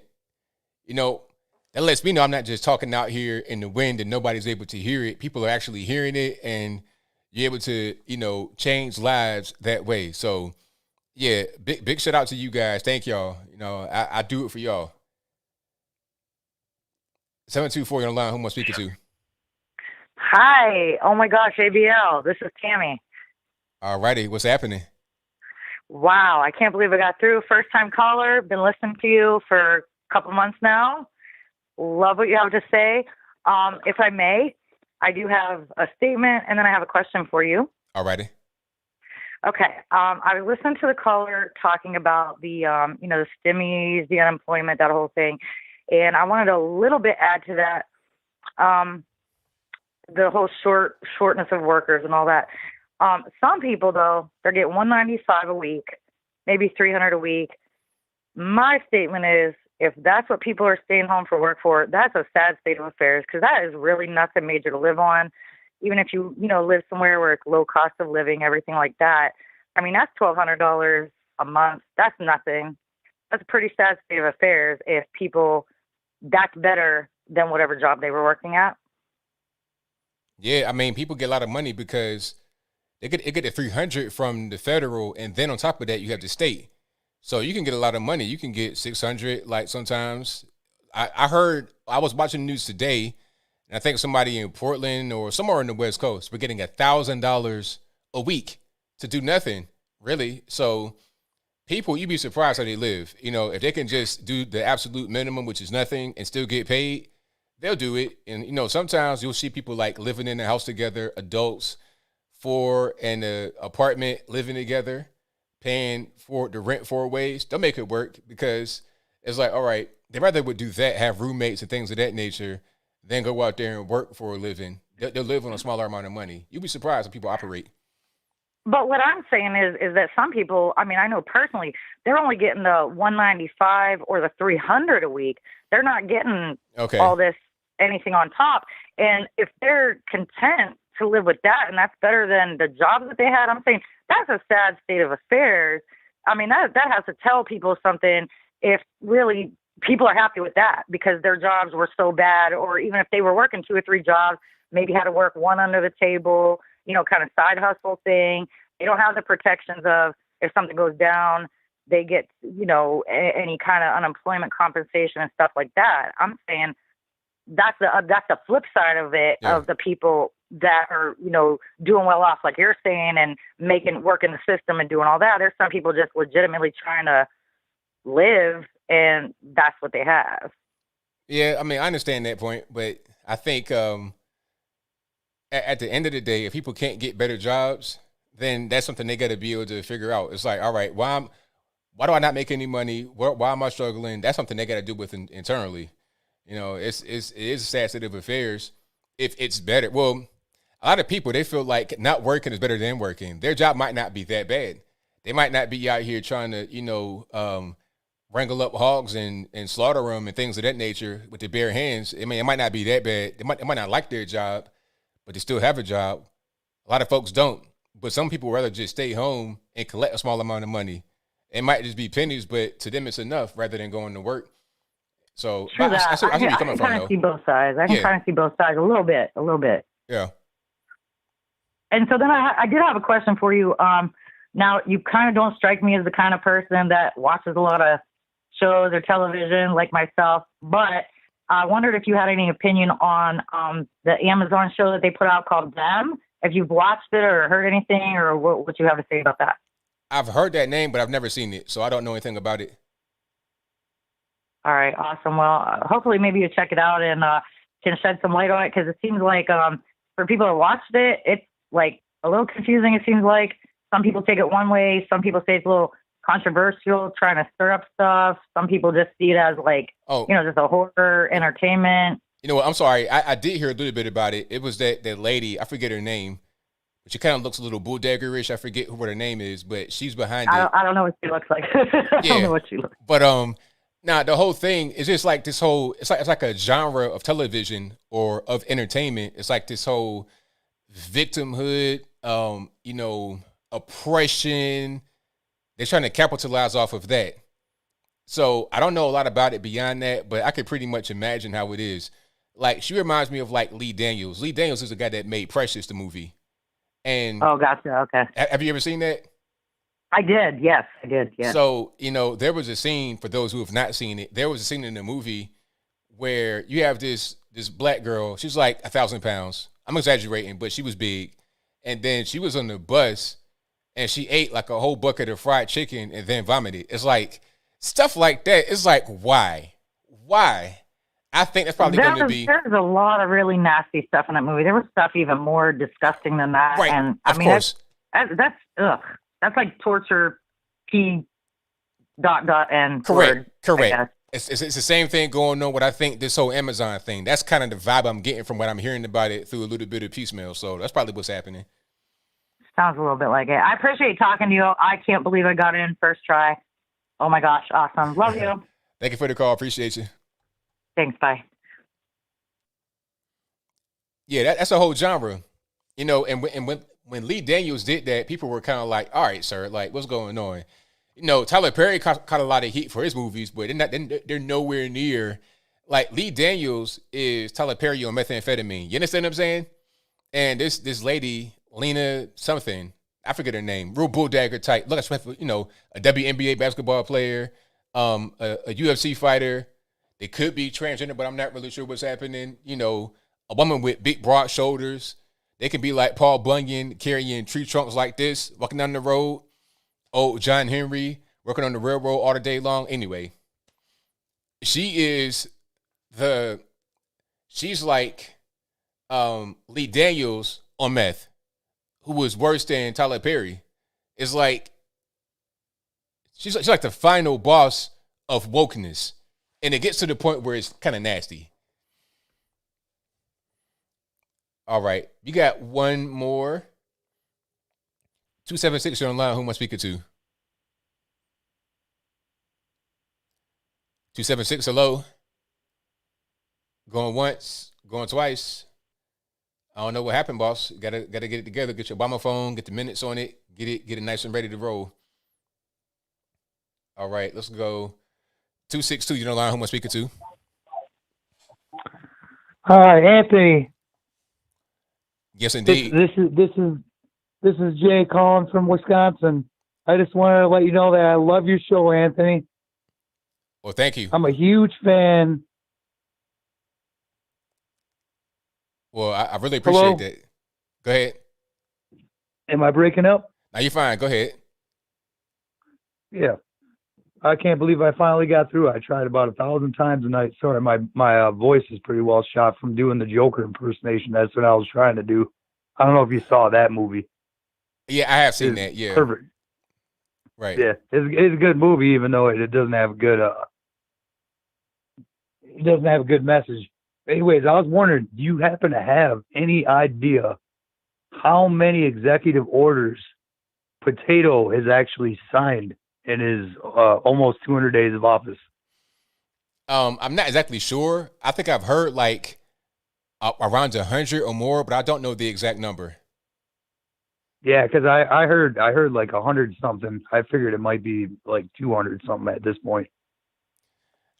I mean, who knows? It could be any number because you know what? If you were to ask Joe Biden, he won't know because he's just pretty much doing whatever they say. It's like, all right, man, go out there and sign these papers and come on back to the basement and give you some jello when you come back. That's pretty much what's happening. Give me some of that tapioca pudding, right? It's tapioca pudding, right? Yeah, you ain't gonna supposedly you ain't gonna be able to ask Pelosi neither because supposedly they're both getting locked up, but I don't know. I'm just going off of stuff I hear. Right on, man. I forget the one about Tatum. I'm trying to remember. I'm sorry, wasting your time like this. He was saying something about. There's a video he posted a couple days ago. I can't remember, so I'll just let you go and I'll stop wasting your time. It's good to hear from you. All right, thank you for the call. Definitely appreciate you. All right, take it easy. Same to you. All righty, that will be a wrap for the call tonight. Thank y'all for being here. You guys are the best audience anywhere on the internet. If you cannot get on tonight, I'm sorry. It's not my fault. You got to blame the white man for that. It's not my fault. I'm black, so I have no agency. I have no responsibility. I pull off everything on the government. That's pretty much what they want me to say, right? It's the government's fault, the white man's fault. But anyway, thank you guys for being here. Shout out to all the moderators doing the great job keeping them trolls in check, because there were a few trolls popping up like weeds here and there. But y'all got that good weed killer out and got it on up out of here. So thank y'all for doing what you do. And we got super chats on deck, and then that'll be a wrap. Oh, also, I almost forgot. I forgot my last part. Go ahead and like the video if you've not liked it already. If you're not subscribed yet, I don't know what I got to do. Hopefully you enjoyed the show, enjoyed the callers, enjoy me and everybody else. Go ahead and subscribe right now. It's totally free. Ain't gonna hurt nothing. You'll get some good videos, I promise. It'll be great content. Might red pill yourself, your grandmama, who knows. So go ahead and subscribe. Also, this show will be available on your favorite audio streaming platform, whether that be Google Play, Spotify, Stitcher, Anchor, Apple iTunes, whatever you want. A link for that will be in the description box below. Or just go to your favorite audio streaming platform and search ABL Live. I should pop right on up.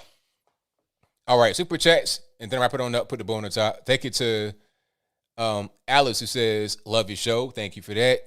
Thank you to MP Carnivore, who says, this half a white guy and the Salty Army salute you. Thank you.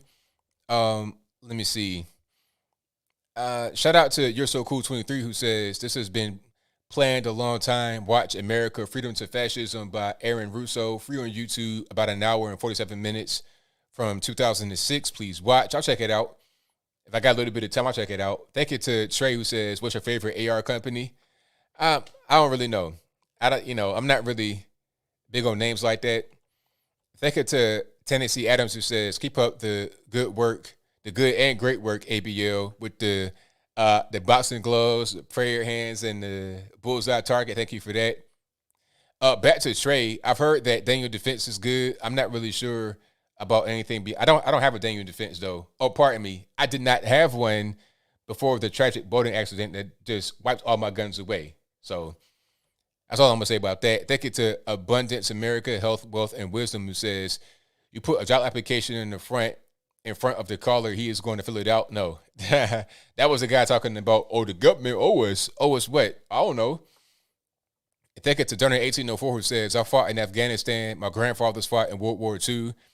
Their fathers in World War I. My grandfather's grandfather fought in the Union Army. If somebody says I owe them because I was born, the only thing I owe them weighs 190 grains. Wow. Hey, that was beautifully crafted. Thank you for that one. Beautifully crafted. Thank you to Simon Says, who says, this brother is an example of the weak-minded in the black community. Talking about the guy that was talking about the government owes us. Thank you to Stacks XX for the hippo emoji. Thank you to Ray P, who says, love your POV, brother. Too many of our people want to be a victim when opportunity is everywhere. Exactly. This is a land of opportunity. It's everywhere, all around us. People risk their lives. It's funny because, the Democrats, politicians, they'll say things like America's racist, America's bad, America's oppressive, America's this, that, and the third, the worst country on planet Earth. Meanwhile, people risking their life every single day to come over here. I'm talking about paying big money, $5,000 US, $10,000 US to get smuggled in here. Okay. Why? Oh, because it's so bad and racist and terrible. Come on. They're coming to the best country on earth. They want to be here to get this money and opportunity that we afford them. Better than anywhere else on planet Earth. Period. Thank you to Durna 1804, who says, if you teach kids that they are trash for being born, some of them will grow up to be servile and groveling, but many more will become resentful. Exactly. You create radicals like that, and you also you create some that are going to be weak, but you also create radicals. You create a lot of imbalanced people like that when you abuse them from a young age. Thank you to JDuds100, who says, very upstanding channel, but do you ever fear your risk of being canceled like Crowder? Never had that problem. I've been here since 2015. I've had little bumps in the road here and there, but nothing really major. Crowder, Crowder kind of he pushes the envelope a lot and on purpose, just trying to see what happens. But he'll be fine though. I mean, Crowder is a really big channel, really big name. He has a mug club. He's on TV. He'll be fine. YouTube is very important. Don't get that twisted. But he'll be fine regardless of what's going on. So don't worry about Crowder. He'll be all right. But he is pushing the envelope a lot. And when you on a platform like this, it's you're playing chicken, really, seeing who gonna budge first. But again, he's doing the right thing by having his own network, his own platform with the Mug Club. So regardless of what goes on, he'll be okay. He'll still have his own thing. That's why I keep preaching. Have your own platform, so it doesn't matter if Facebook wants to act up, Twitter wants to act up, YouTube wants to act up, you still have your own thing. That's really important.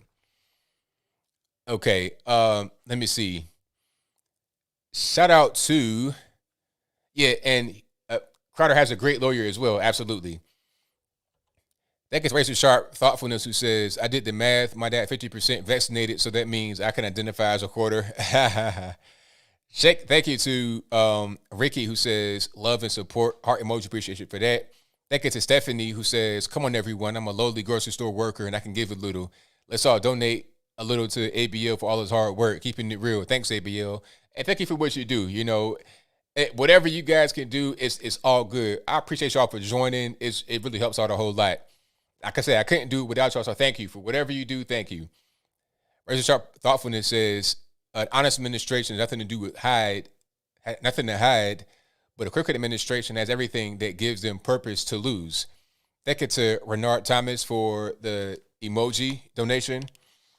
Thank you to Bob Gilson, who says, not a rich man, but can you do your old wage? Can do your old wage at least. Thank you for that. You gave me $6.50. That was my starting wage back in the day at Sam's Club, pushing them carts. And we got them big carts at Sam's Club because you got people, stocking up their store and stuff like that. Had them real big carts. We didn't have that machine that will push them. Like the way they got, you could put like 20 carts in a row, 100 carts in a row with a little machine that'll pretty much push them. They gave us a rope, a literal rope, a big rope, like rope you would climb on. They gave us a big rope with a hook on the end of it with the knot that tied the hook to the rope burnt up so it wouldn't slip or nothing like that. And we would get 10 carts, put them together in the parking lot, and put the rope on the back of the carts on the handle that you would push. And we would guide the train, we call them trains. You get a train by the front of the row and pull like this with your back. Now, I'm 16, it was fine. It was nothing. But trying to do that right now, my back would be screaming, hey, ABL, stop. Stop killing me right now. But back then, it was fine. All right. Thank you to, let me see, Maurice Beast to Beast, who says, at least 90% of Democrats, libs, don't understand how economics work.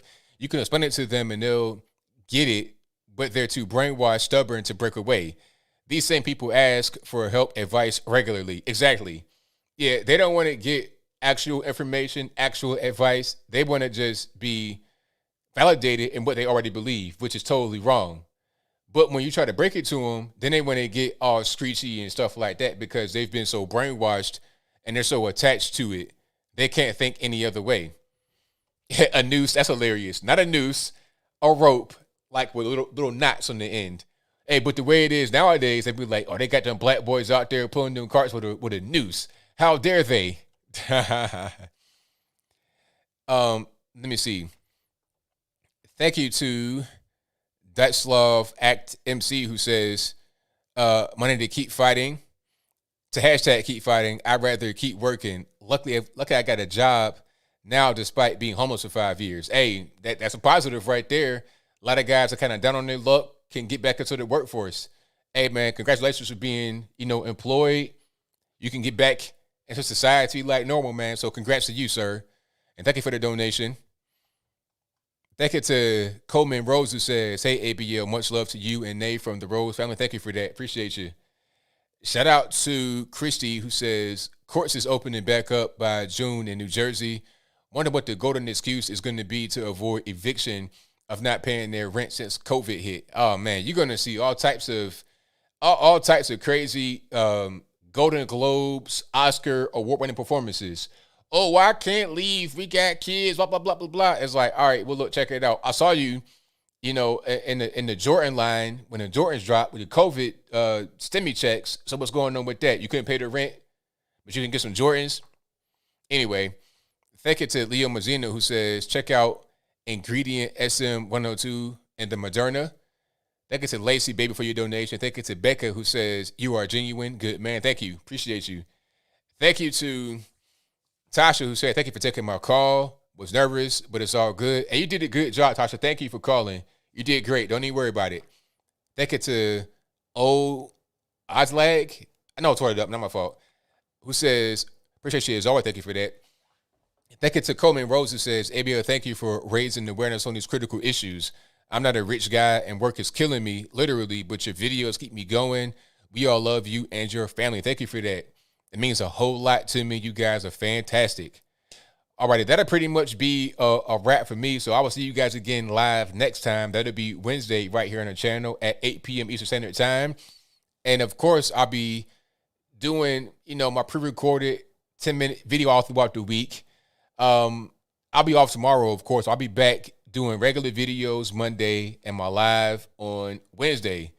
So that'll be a wrap. Thank y'all for being here. Shout out to the mods yet again. And this show will be available on your favorite audio streaming platforms. Matter of fact, I'm going to put it out after this. So it'll be up Sunday morning, 8 o'clock.